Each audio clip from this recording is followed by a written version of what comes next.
ಓಂ ಶಾಂತಿ. ಈ ದಿನ ನಾವು ಯಾರಾದರೂ ಶರೀರ ಬಿಟ್ಟಾಗ ನಾವು ಏನು ಮಾಡಬೇಕು, ನಮ್ಮ ಒಂದು ಸಂಕಲ್ಪಗಳು ಯಾವ ರೀತಿ ಇರಬೇಕು ಮತ್ತು ನಮ್ಮ ಒಂದು ಸ್ಥಿತಿ ಯಾವ ರೀತಿ ಇರಬೇಕು ಅನ್ನೋದ್ರ ಬಗ್ಗೆ ಬಾಬಾರವರ ಮೂಲಕ ಈ ದಿನ ತಿಳ್ಕೊಳ್ಳೋಣ. ಈಗ ಶರೀರ ಬಿಡ್ತಾರೆ ಅಂತಂದರೆ ಅವರ ಒಂದು ಕರ್ಮದ ಅನುಸಾರವಾಗಿ, ಕರ್ಮಗಳ ಲೆಕ್ಕಾಚಾರಗಳ ಅನುಸಾರವಾಗಿ ಶರೀರವನ್ನು ಬಿಟ್ಟಿರ್ತಾರೆ. ಸಮಯ ಮುಗ್ದಿರುತ್ತೆ ಅಂದರೆ ಡ್ರಾಮಾದಲ್ಲಿ ಪ್ರತಿಯೊಬ್ಬರ ಪಾತ್ರವೂ ಹೇಗೆ ನಿಶ್ಚಿತ ಆಗಿದೆ, ಫಿಕ್ಸ್ ಆಗಿದೆ. ಹುಟ್ಟು ಸಾವು ಸಹ ಹಾಗೇನೆ ಫಿಕ್ಸ್ ಆಗಿರುತ್ತೆ. ನಾನು ಯಾವ ರೀತಿ ಸಾಯಬೇಕು, ಎಷ್ಟು ವಯಸ್ಸಲ್ಲಿ ಸಾಯಬೇಕು, ಪ್ರತಿಯೊಂದು ಅಷ್ಟೇ ಫಿಕ್ಸ್ ಆಗಿರುತ್ತೆ. ಅದು ಕೆಲವರು ಆಕ್ಸಿಡೆಂಟಲ್ಲಿ ಸಾಯ್ಬೋದು, ಕೆಲವರು ವಯಸ್ಸು ಮುಗಿದು ಸಮಯ ಮುಗಿದು ಕೆಲವರು ಶರೀರ ಬಿಡ್ಬೋದು. ಕೆಲವರು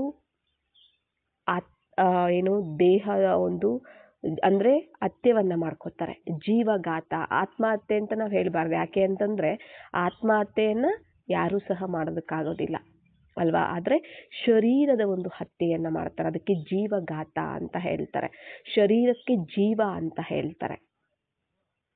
ಮತ್ತು ಆತ್ಮ ಅಂದರೆ ಜೀವ ಅನ್ನೋ ಶರೀರದಲ್ಲಿ ಆತ್ಮ ಇರೋದಕ್ಕೇನೆ ಒಂದು ಮನುಷ್ಯನನ್ನು ಅಂದರೆ ಒಬ್ಬ ಹ್ಯೂಮನ್ ಬೀಯಿಂಗ್ ಏನಿರ್ತಾರೆ ಅವರನ್ನು ನಾವು ಜೀವಾತ್ಮ ಅಂತ ನಾವು ಹೇಳ್ತೀವಿ.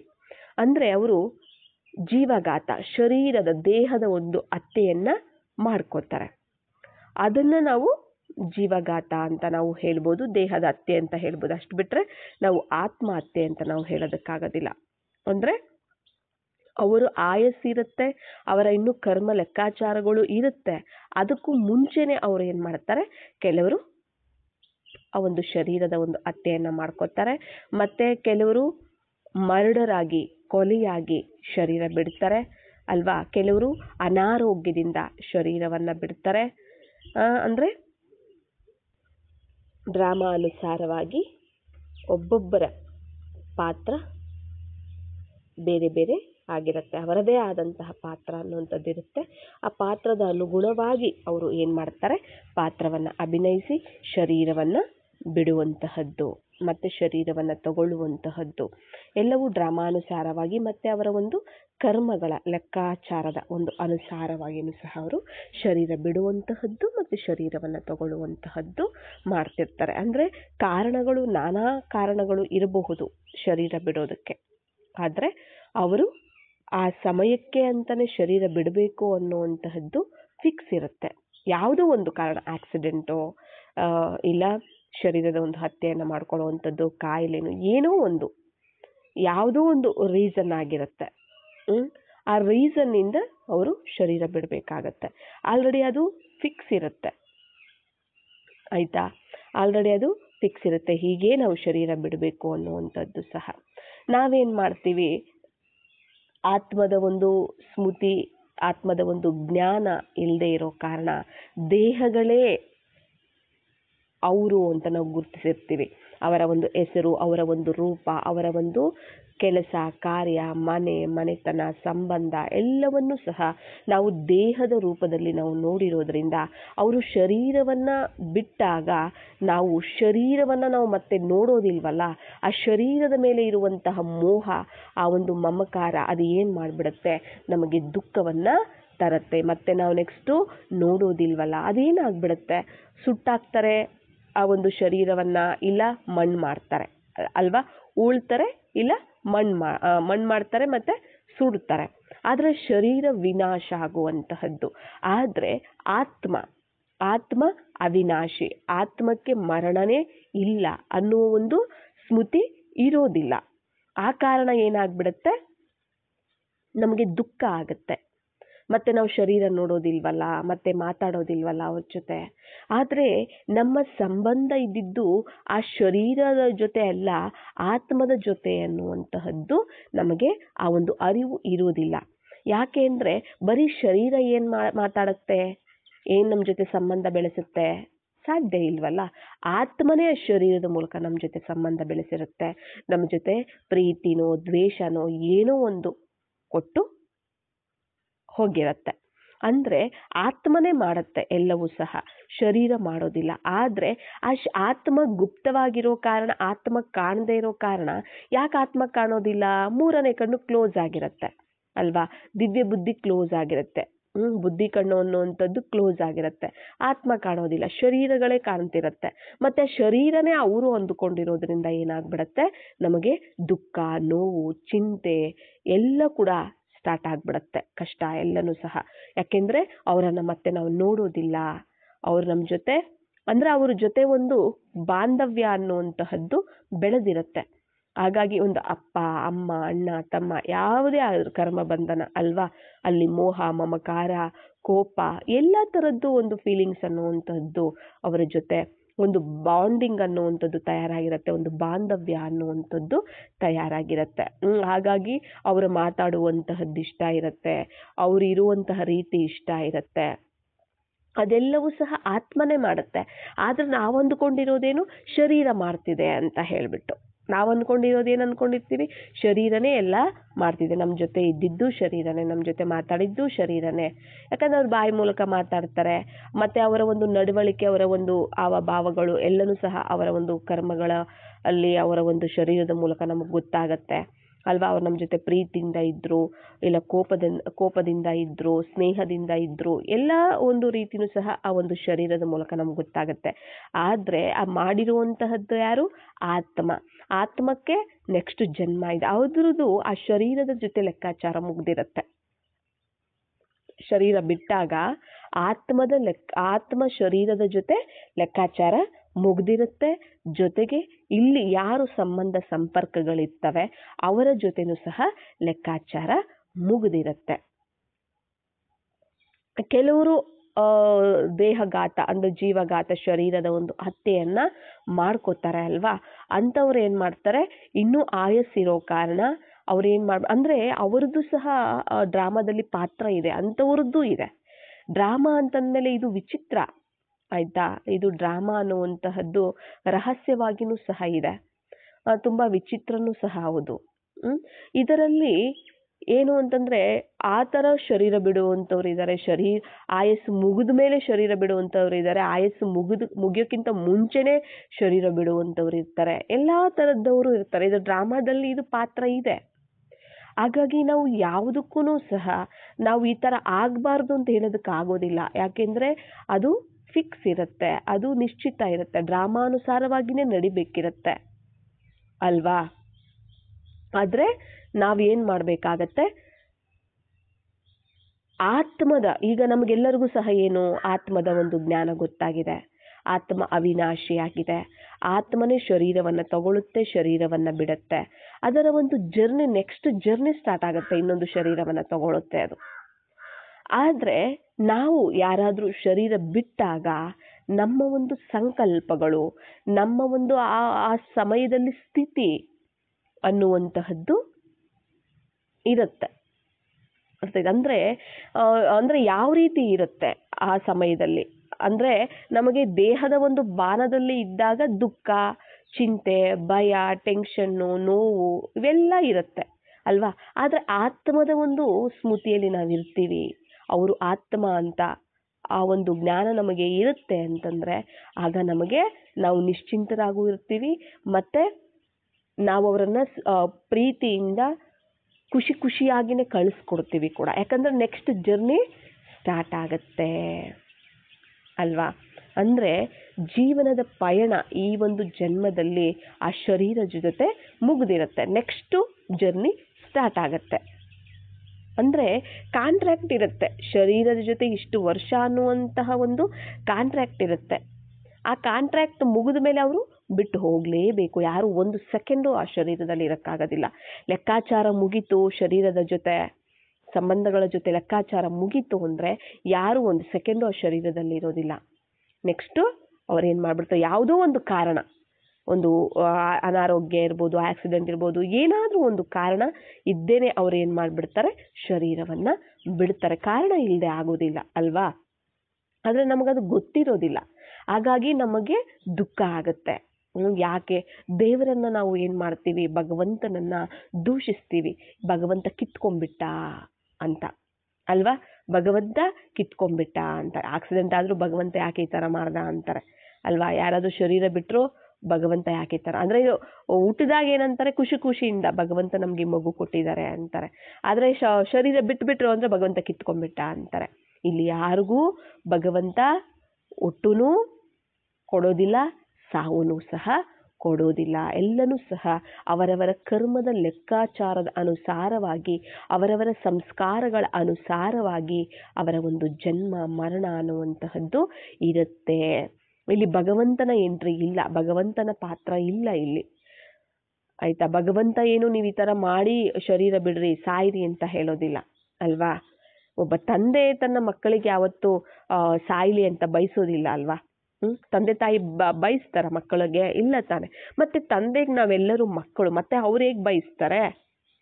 ನನ್ನ ಮಕ್ಕಳು ಈ ಥರ ಸಾಯ್ಲಿ, ಆಕ್ಸಿಡೆಂಟ್ ಆಗಿ ಸಾಯ್ಲಿ, ಇಲ್ಲ ಸೂಸೈಡ್ ಮಾಡ್ಕೊಂಡು ಸಾಯ್ಲಿ, ಮತ್ತೆ ಅನಾರೋಗ್ಯದಿಂದ, ಕಾಯಿಲೆಯಿಂದ, ರೋಗದಿಂದ ನರಳಿ ಸಾಯ್ಲಿ, ಆ ಥರ ಸಾಯ್ಲಿ, ಈ ಥರ ಅದು ಹೇಗೆ ಬಯಸ್ತಾರೆ? ಭಗವಂತ ಯಾವತ್ತು ದುಃಖ ಹರ್ತ, ಅವರು ದುಃಖವನ್ನು ಹರಿಸೋರೇ ಹೊರತು ದುಃಖವನ್ನು ಕೊಡುವಂಥವರಲ್ಲ. ಸದಾ ಕೊಡುವಂಥವರೇ ಹೊರತು ಯಾವತ್ತು ಕಿತ್ಕೊಳ್ಳುವಂಥವರಲ್ಲ ಅವರು, ಆಯ್ತಾ? ಆದರೆ ಏನಾಗ್ತಾ ಇರುತ್ತೆ ಅಂತಂದರೆ, ನಮಗೆ ಇದರ ಒಂದು ಅರಿವು ಇಲ್ಲದೆ ಇರೋ ಕಾರಣ ನೋಡಿ, ಈ ಸಮಯದಲ್ಲಿ ನಮಗೆ ಎಲ್ಲ ಕೊಡ್ತಾನೆ ಇದ್ದಾರೆ. ಈ ಸಮಯದಲ್ಲಿ ಎಲ್ಲ ಕೊಟ್ಟು ಹೋಗಿ ಪರಂಧಾಮದಲ್ಲಿ ವಾನಪ್ರಸ್ಥಾವಸ್ಥೆಯಲ್ಲಿ ಕೂತ್ಕೊಂಡ್ಬಿಡ್ತಾರೆ ಅಲ್ವಾ? ಎಲ್ಲ ಕೊಡ್ತಾರೆ ಈ ಸಮಯದಲ್ಲಿ, ಯಾರು ಎಷ್ಟು ಬೇಕೋ ತಗೋಬೋದು. ಮತ್ತೆ ಸತ್ಯತ್ರೈತಾಯುಗ ಬರೋದೇ ಇಲ್ಲ, ಅವ್ರದ್ದು ಎಂಟ್ರಿನೇ ಇಲ್ಲ, ಪಾತ್ರನೇ ಇಲ್ಲ. ಮತ್ತೆ ಅಲ್ಲಿ ಪರಂಧಾಮದಲ್ಲೇ ಇರ್ತಾರೆ, ರೆಸ್ಟಲ್ಲಿ ಇದ್ಬಿಟ್ಟಿರ್ತಾರೆ. ಮತ್ತೆ ದ್ವಾಪರ ಯುಗದಲ್ಲಿ ಭಕ್ತಿ ಪಾತ್ರ ಸ್ಟಾರ್ಟ್ ಆಗುತ್ತೆ. ಭಕ್ತರಿಗೆ ಪ್ರಾಪ್ತಿಗಳನ್ನು ಕೊಡೋದಕ್ಕೆ ಭಕ್ತರಿಗೆ ಭಗವಂತನಾಗಿ ಬರ್ತಾರೆ. ಅವರು ಸಾಕ್ಷಾತ್ಕಾರಗಳು ಮಾಡಿಸೋದಿರ್ಬೋದು, ಅವರ ಮನೋಕಾಮನೆಗಳನ್ನು ಪೂರ್ಣ ಮಾಡಿಸೋದಿರ್ಬೋದು, ದೇವಿ ದೇವತೆಗಳ ಮೂಲಕ, ಆ ಒಂದು ಜಡಚಿತ್ರಗಳ ಮೂಲಕ, ಈ ಎಲ್ಲ ಒಂದು ಅವರ ಒಂದು ಕಾರ್ಯವನ್ನು ಅಂದರೆ ಮಾಡ್ತಿರ್ತಾರೆ. ಮತ್ತೆ ಕಲಿಯುಗದ ಅಂತಿಮದಲ್ಲಿ ಏನು ಮಾಡ್ತಾರೆ, ಎಲ್ಲ ನಾವೇನು ಭಕ್ತಿ ಮಾಡಿರ್ತೀವಿ ನೋಡಿ, ನಾವು ಬಾಬಾರವರ ಮಕ್ಕಳು ಸತ್ಯತ್ರೇತಾಯುಗದಲ್ಲಿ ಬರುವಂಥವರೇ ದ್ವಾಪರ ಯುಗದಲ್ಲಿ ಆದಿಯಲ್ಲಿ ನವವಿಧ ಭಕ್ತಿ ಮತ್ತು ಏಕದೇವೋಪಾಸನೆ, ಒಬ್ಬ ಪರಮಾತ್ಮನನ್ನೇ ಪೂಜಿಸುವಂಥವರು ನಾವೇ ಆಗಿರ್ತೀವಿ. ಆಮೇಲೆ ಬರ್ತಾ ಬರ್ತಾ ಬಹುದೇವೋಪಾಸನೆ, ಏಕದೇವೋಪಾಸನೆ ಅಂದರೆ ಒಬ್ಬರನ್ನ ಪೂಜೆ ಮಾಡುವಂಥದ್ದು, ಒಬ್ಬರನ್ನ ನೆನಪು ಮಾಡುವಂತಹದ್ದು. ಆಮೇಲೆ ಏನಾಗ್ತಾ ಆಗುತ್ತೆ, ಬಹುದೇವೋಪಾಸನೆ, ಆಮೇಲೆ ದೇವತೆಗಳು ಅವರು ಇವರು ಎಲ್ಲರನ್ನ, ಈಗ ಕಲ್ಲು ಮುಳ್ಳು ಮನುಷ್ಯರು ಎಲ್ಲರನ್ನ ದೇವರಾಗಿ ನಾವು ಪೂಜೆ ಮಾಡ್ತಿದ್ದೀವಿ, ಅವರನ್ನ ಮಹಿಮೆ ಮಾಡ್ತೀವಿ, ನೆನಪು ಮಾಡ್ತೀವಿ, ನಾವೇ ಮಾಡಿದ್ದು. ಮತ್ತೆ ನಮಗೇನೆ ಅವ್ರು ಏನು ಮಾಡ್ತಾರೆ, ಆ ಭಕ್ತಿಯ ಫಲವನ್ನು ಕೊಡೋದಕ್ಕೆ ಈ ಸಂಗಮ ಯುಗದಲ್ಲಿ ಅಂತಿಮದಲ್ಲಿ ನಮ್ಮನ್ನು ಆರಿಸ್ಕೋತಾರೆ. ಎಲ್ಲೆಲ್ಲೋ ಇರ್ತೀವಿ, ನಮ್ಮನ್ನು ಆರಿಸ್ಕೊಂಡು ಮಕ್ಕಳನ್ನಾಗಿ ಮಾಡಿಕೊಂಡು ನಮಗೆ ಆಸ್ತಿಯನ್ನು ಕೊಡ್ತಾರೆ. ಅಂದರೆ ನಾವು ಎಷ್ಟು ಬೇಕೋ ತಗೋಬೋದು, ಓಪನ್ ಭಂಡಾರ ಓಪನ್ ಮಾಡಿಟ್ಟಿರ್ತಾರೆ. ಎಲ್ಲ ಪ್ರಾಪ್ತಿಗಳು, ಖಜಾನೆಗಳೆಲ್ಲನೂ ಸಹ ನಮ್ಮ ಯೋಗ್ಯತೆಯ ಅನುಸಾರವಾಗಿ ನಾವು ಅದನ್ನು ಪಡ್ಕೋಬೋದು. ಈ ಸಮಯದಲ್ಲಿ ಅವರು ಕೊಡೋರೇ ಹೊರತು ನೋಡಿ, ನಮ್ಮ ಹತ್ರ ಇರೋ ಎಲ್ಲ ಹಳೇದನ್ನು ತಗೊಂಡು ಎಲ್ಲ ಹೊಸದು ಕೊಡ್ತಾರೆ. ಶರೀರ, ಸಂಬಂಧಗಳು, ಎಲ್ಲವೂ ಸಹ ಪ್ರಾಪ್ತಿಗಳು, ಖಜಾನೆಗಳು, ಗುಣ, ಶಕ್ತಿ ಎಲ್ಲವೂ ಕೆಟ್ಟದ್ದು, ಆ ಕವಡೆಗಳು ಎಲ್ಲದನ್ನ ತಮೋ ಪ್ರಧಾನವಾದದ್ದು, ಪತಿತದ್ದು ಎಲ್ಲನೂ ತಗೊಂಡ್ಬಿಟ್ಟು ಎಲ್ಲ ಸತೋ ಪ್ರಧಾನವಾಗಿರುವಂಥದ್ದು. ಮತ್ತು ನಾವು ಕೊಡೋದೆಲ್ಲ ವಿನಾಶಿ, ಆದರೆ ಬಾಬಾ ಕೊಡುವಂಥದ್ದು ಅವಿನಾಶಿ, ಪವಿತ್ರವಾದಂತಹದ್ದು ಅಲ್ವಾ? ಇವೆಲ್ಲ ನಮಗೆ ಕೊಡ್ತಾರೆ. ಅವರು ಸದಾ ಕೊಡುವಂಥವರು, ಆಯಿತಾ? ಮತ್ತು ಅವರು ಸದಾ ದುಃಖವನ್ನು ದೂರ ಮಾಡಿ ಸುಖವನ್ನು ಕೊಡೋ, ನಾವು ದ್ವಾಪರ ಕಲಿಯುಗದಿಂದ ದುಃಖ ಅನುಭವಿಸೋದಕ್ಕೆ ತಾನೇ ಈಗ ದುಃಖದಿಂದ ದೂರ ಮಾಡಿ, ಮತ್ತೆ ಅಂದರೆ ನರಕದಿಂದ ದೂರ ಮಾಡಿ ಸ್ವರ್ಗದ ಕಡೆ ಕಳಿಸ್ತಿರೋವಂಥದ್ದು. ಮತ್ತು ಅವರ ಕರ್ತವ್ಯ ಇದಾಗಿದೆ ಹೊರತು ದುಃಖ ಕೊಡುವಂತಹದ್ದಲ್ಲ. ಯಾರನ್ನೋ ಸಾಯಿಸುವಂತಹದ್ದು, ಕಿತ್ಕೊಂಡ್ಬಿಟ್ಟ ಅಂತೆಲ್ಲ ನಾವು ಬೈತಿರ್ತೀವಿ, ಶಾಪ ಆಗ್ತಿರ್ತೀವಿ, ಭಗವಂತನಿಗೇನೆ ಶಾಪ ಆಗ್ತಿರ್ತೀವಿ, ಗೊತ್ತಿರೋದಿಲ್ಲ. ಆದರೆ ಭಗವಂತನ ಕಾರ್ಯ ಅದಲ್ಲ, ಭಗವಂತನ ಕಾರ್ಯ ಅದಲ್ಲ. ಅವರು ಯಾವತ್ತಿದ್ರೂ ಭಾಗ್ಯವನ್ನು ರೂಪಿಸುವಂಥವರು. ಭಾಗ್ಯವನ್ನು, ನಮ್ಮ ಭಾಗ್ಯವನ್ನು ಈ ಸಮಯದಲ್ಲಿ ಅವರು ಏನು ಮಾಡ್ತಿದ್ದಾರೆ, ರೂಪಿಸ್ತಿದ್ದಾರೆ. ಅವರ ಒಂದು ವಿಧಿ ವಿಧಾನ, ಶ್ರೀಮತ ಜ್ಞಾನ ಯೋಗದಿಂದ ಅವರು ಏನು ಮಾಡ್ತಾ ಇದ್ದಾರೆ, ನಮ್ಮ ಒಂದು ಭಾಗ್ಯವನ್ನು ರೂಪಿಸ್ಕೊಳ್ಳೋದಕ್ಕೆ ಅವರ ಒಂದು ಜ್ಞಾನ, ಅವರ ಒಂದು ಏನು ಅವ್ರ ಶಿಕ್ಷಣ ಏನು ಕೊಡ್ತಿದ್ದಾರಲ್ಲ ಅದೇ ನಮಗೆ ಈಗ ಆಧಾರ ಆಗಿದೆ. ಆದರೆ ಭಗವಂತನನ್ನು ನಾವು ದೂಷಿಸುವಂತಹದ್ದು ತಪ್ಪಾಗತ್ತೆ. ಮತ್ತು ಅವರ ಒಂದು ಕರ್ಮ, ಈಗ ನೋಡಿ ಇಂದಿನ ಜನ್ಮದಲ್ಲಿ ನಾವೇನೋ ತಪ್ಪು ಮಾಡಿರ್ತೀವಿ, ಅದು ಅಸಲು ಬಡ್ಡಿ ಸಮೇತ ನಾವೀಗ ತಿರ್ಬೇಕಾಗತ್ತೆ. ಪ್ರತಿಯೊಂದಕ್ಕೂ ಫಲ ಅನ್ನುವಂತಹದ್ದು ಇರುತ್ತೆ. ಫಲಕ್ಕೆ ಅಂದರೆ ಕರ್ಮಕ್ಕೆ ತಕ್ಕಂತೆ ಫಲ ಅನ್ನುವಂಥದ್ದು ಇರುತ್ತೆ. ನೋಡಿ, ಈಗ ಒಂದು ನಾವು ಕರ್ಮ ಮಾಡ್ತೀವಿ, ಅದೇ ಜನ್ಮದಲ್ಲಿ ನಾವು ಭೋಗಿಸ್ಬೋದು. ಕೆಲವೊಂದು ಇರುತ್ತೆ ನೆಕ್ಸ್ಟ್ ಜನ್ಮಕ್ಕೆ ಅದು ಕ್ಯಾರಿ ಫಾರ್ವರ್ಡ್ ಆಗಿರುತ್ತೆ, ನೆಕ್ಸ್ಟ್ ಜನ್ಮದಲ್ಲಿ ಅನುಭವಿಸ್ಬೇಕಾಗತ್ತೆ. ಅಂದರೆ ಈಗ ನೋಡಿ, ಯಾವುದಾದ್ರೂ ಒಂದು ಮಾವಿನ ಮರ ಅಂತಂದರೆ ಮಾವಿನ ಗಿಡ ಹಾಕ್ತೀವಿ ಅಂದರೆ ವರ್ಷಕ್ಕೊಂದ್ಸರಿ ಫಲ ಕೊಡುತ್ತೆ ಅಲ್ವಾ, ವರ್ಷಕ್ಕೆ ಫಲ ಕೊಡುವಂಥದ್ದು. ಈಗ ನಾವು ಬೀಜ ನೆಡ್ತೀವಿ ಅಂದರೆ ವರ್ಷಕ್ಕೆ, ಅದು ತೆಂಗಿನ ಮರ ಆದರೆ 10 ವರ್ಷಕ್ಕೆ ಕೊಡುತ್ತೆ ಅಲ್ವಾ. ಅಂದರೆ ಒಂದೊಂದು ಬೀಜಕ್ಕೂ ಒಂದೊಂದು ಫಲ ಅನ್ನುವಂಥದ್ದು ಅದಕ್ಕೆ ಅಂದರೆ ಅದರದೇ ಆದಂತಹ ಒಂದು ಸೀಸನ್ ಅನ್ನುವಂತಹದ್ದು ಇರುತ್ತೆ. ಈಗ ಮಲ್ಲಿಗೆ ಹೂವು ನೋಡಿ, ಅದರದೇ ಆದಂಥ ಸೀಸನ್ನಲ್ಲಿ ಬೆಳೆಯುತ್ತೆ, ಎಲ್ಲ ಟೈಮಲ್ಲೂ ಸಹ ಅದು ಹೂ ಬಿಡೋದಿಲ್ಲ ಅಲ್ವಾ. ಅದೇ ರೀತಿಯೇ ಪ್ರತಿಯೊಂದು ಕರ್ಮಕ್ಕೂ ಸಹ ಫಲ ಅನ್ನುವಂತಹದ್ದು ನಿಗದಿಯಾಗಿರುತ್ತೆ, ಅದಕ್ಕೆ ಆದಂತಹ ಒಂದು ಸಮಯನೂ ಸಹ ನಿಗದಿಯಾಗಿರುತ್ತೆ. ನಾವು ಮಾಡುವಂಥ ಕರ್ಮಕ್ಕೆ ಇದೇ ಜನ್ಮದಲ್ಲಿನೇ ನಾವು ಅದನ್ನು ನಾವು ತೀರಿಸ್ಬೋದು, ಅದನ್ನು ಭೋಗಿಸಿ. ಇಲ್ಲ ಅದು ನೆಕ್ಸ್ಟ್ ಜನ್ಮದಲ್ಲಿ ಮತ್ತೆ ಶರೀರ ಬಿಟ್ಬಿಡ್ತೀವಿ, ಮತ್ತೆ ನೆಕ್ಸ್ಟ್ ಜನ್ಮದಲ್ಲಿ ಅದು ತೀರಿಸ್ಬೇಕಾಗತ್ತೆ. ಅದು ಜನ್ಮಾಂತರಕ್ಕೂ ಆತ್ಮದಲ್ಲೇ ಇರುತ್ತೆ, ಕ್ಯಾರಿ ಆಗ್ತಿರುತ್ತೆ ನಮ್ಮ ಜನ್ಮಗಳು ಸಹ. ನಾವು ಶರೀರ ಚೇಂಜ್ ಮಾಡ್ಬೋದು, ಅರ್ಥ ಆಯ್ತಲ್ಲ, ಶರೀರ ಚೇಂಜ್ ಮಾಡ್ಬೋದು, ಆದರೆ ಆತ್ಮದಲ್ಲಿರೋದು ಚೇಂಜ್ ಮಾಡೋದಕ್ಕೆ ಆಗೋದಿಲ್ಲ, ಚೇಂಜ್ ಆಗೋದಿಲ್ಲ. ಅದನ್ನು ಭೋಗಿಸಿನೇ ನಾವು ಕಳ್ಕೊಬೇಕಾಗತ್ತೆ. ಅದು ನಮ್ಮ ಹತ್ರ ಬರುತ್ತೆ ಅಂತಂದರೆ ಅದು ಈಗ ನಮಗೆ ಗೊತ್ತಿಲ್ಲ, ಯಾವುದೋ ಒಂದು ರೂಪದಲ್ಲಿ ನಮ್ಮ ಹತ್ರ ಬರುತ್ತೆ ಸಮಸ್ಯೆಗಳು, ಅವು ಇವು ಎಲ್ಲನೂ ಸಹ, ಪರಿಸ್ಥಿತಿಗಳು, ವಿಘ್ನಗಳು, ಅನಾರೋಗ್ಯ, ತೊಂದರೆಗಳು ಏನೇ ಇರ್ಬೋದು, ಒಂದು ಕೊಲೆ ಮಾಡೋದಿರ್ಬೋದು, ಯಾವುದಾದ್ರೂ ಆಗಲಿ, ಅವು ಬಂದಿದ್ದಾವೆ ಅಂತಂದರೆ ಅದು ಹಿಂದಿನ ಜನ್ಮದ ಒಂದು ಲೆಕ್ಕಾಚಾರ ಆಗಿರುತ್ತೆ. ಅರ್ಥ ಆಯ್ತಲ್ಲ. ಆಲ್ರೆಡಿ ಇದೊಂದು ನಿಮ್ಗೆ ಎಕ್ಸಾಂಪಲ್ಲು ಸಹ ನಾನು ನಿಮಗೆ ತಿಳಿಸಿದ್ದೀನಿ. ಅಂದರೆ ಬಾಬಾ ಇದನ್ನು ಒಂದು ಕ್ಲಾಸಲ್ಲಿ ಇದರ ಒಂದು ಎಕ್ಸಾಂಪಲ್, ಒಂದು ಕಥೆನೂ ಸಹ ತಿಳಿಸಿದ್ದಾರೆ, ರಿಯಲ್ ಕತೆ. ಅಂದರೆ ಇಂದಿನ ಜನ್ಮದಲ್ಲಿ ಇಬ್ಬರು ವ್ಯಕ್ತಿಗಳಿದ್ರು, ಇಬ್ಬರು ಪುರುಷರೇ ಆಗಿದ್ರು ಆಯಿತಾ. ಒಬ್ಬ ವ್ಯಕ್ತಿ ಏನು ಮಾಡ್ದ, ಹಂಗೆ ಈ ಥರನೇ ಅಂದರೆ ಪುರುಷರಾಗಿ ಶತ್ರುಗಳಾಗಿದ್ರಂತೆ ಒಬ್ರಿಗೊಬ್ರು. ಆ ಒಬ್ಬ ವ್ಯಕ್ತಿ ಏನು ಮಾಡ್ದ, ಕೋಪದಿಂದ, ತುಂಬ ಆವೇಶ, ಕೋಪ, ದ್ವೇಷದಿಂದ ಕತ್ತನ್ನು ಹಿಡ್ಕೊಂಡು ಸಾಯಿಸೋಕ್ಕೆ ಹೋಗಿದ್ದಾನೆ. ಮತ್ತು ಯಾರು ಕತ್ತು ಹಿಡ್ಕೊಂಡು ಅಂದರೆ ಕತ್ತು ಸಿಕ್ಕಿದೆಯಲ್ಲ, ಈಗ ಯಾರು ಕತ್ತನ್ನು ಅವರು ಇಸುಕ್ತಿದ್ದಾರೆ, ಅವ್ರು ಪ್ರೆಸ್ ಮಾಡ್ತಿದ್ದಾರಲ್ಲ, ಯಾರು ಆ ಕತ್ತಿದೆಯಲ್ಲ ಆ ಒಂದು ವ್ಯಕ್ತಿ ಅದೇ ಕೋಪದಿಂದ ನನ್ನ ಕತ್ತಿಸುತ್ತಿದೆಯಾ ನೀನು ಅಂತ ಹೇಳ್ಬಿಟ್ಟು, ಅದೇ ನನ್ನ ಸಾಯಿಸಕ್ಕೆ ಬರ್ತಿದ್ಯಾ, ನನ್ನ ಕತ್ತಿಸುತ್ತಿದೆಯಾ ನೀನು ಅಂತ ಅದೇ ಕೋಪ, ದ್ವೇಷ, ಅದರಿಂದ ಆ ಒಂದು ವ್ಯಕ್ತಿನೂ ಸಹ ಏನು ಮಾಡಿಬಿಡ್ತಾನೆ, ಕತ್ತನ್ನು ಇಸ್ಕೋದಕ್ಕೆ ಹೋಗ್ತಾನೆ. ಅರ್ಥ.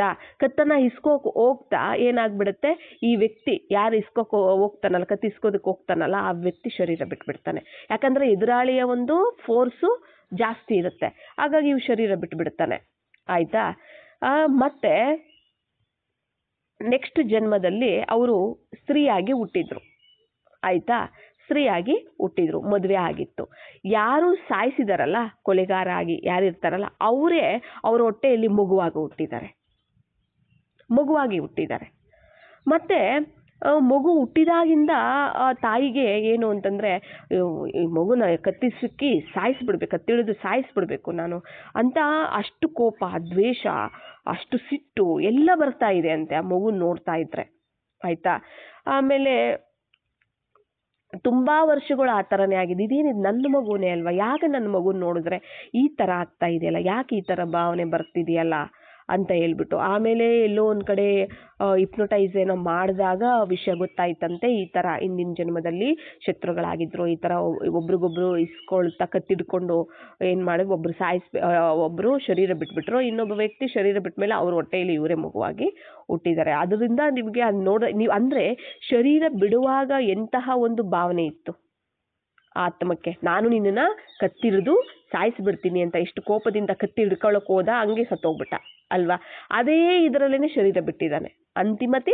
ಅಂತಿಮಮತಿ ಸೋಗತಿ ಅಂತಾರಲ್ವಾ. ಮತ್ತೆ ಆ ಮಗುವಾಗಿ ಯಾರು ಸಾಯಿಸಿದ ಅವ್ರು ಮಗುವಾಗಿ ಹುಟ್ಟಿದಾಗ ನೋಡಿದಾಗ ಅದೇ ಸ್ಮೃತಿ ಬರ್ತಾ ಇದೆ. ಲೆಕ್ಕಾಚಾರ ನೋಡಿ ಹಿಂಗೆ ಕ್ಯಾರಿ ಆಗಿದೆ ಅಂತ ಹೇಳ್ಬಿಟ್ಟು ಆಯ್ತಲ್ಲ.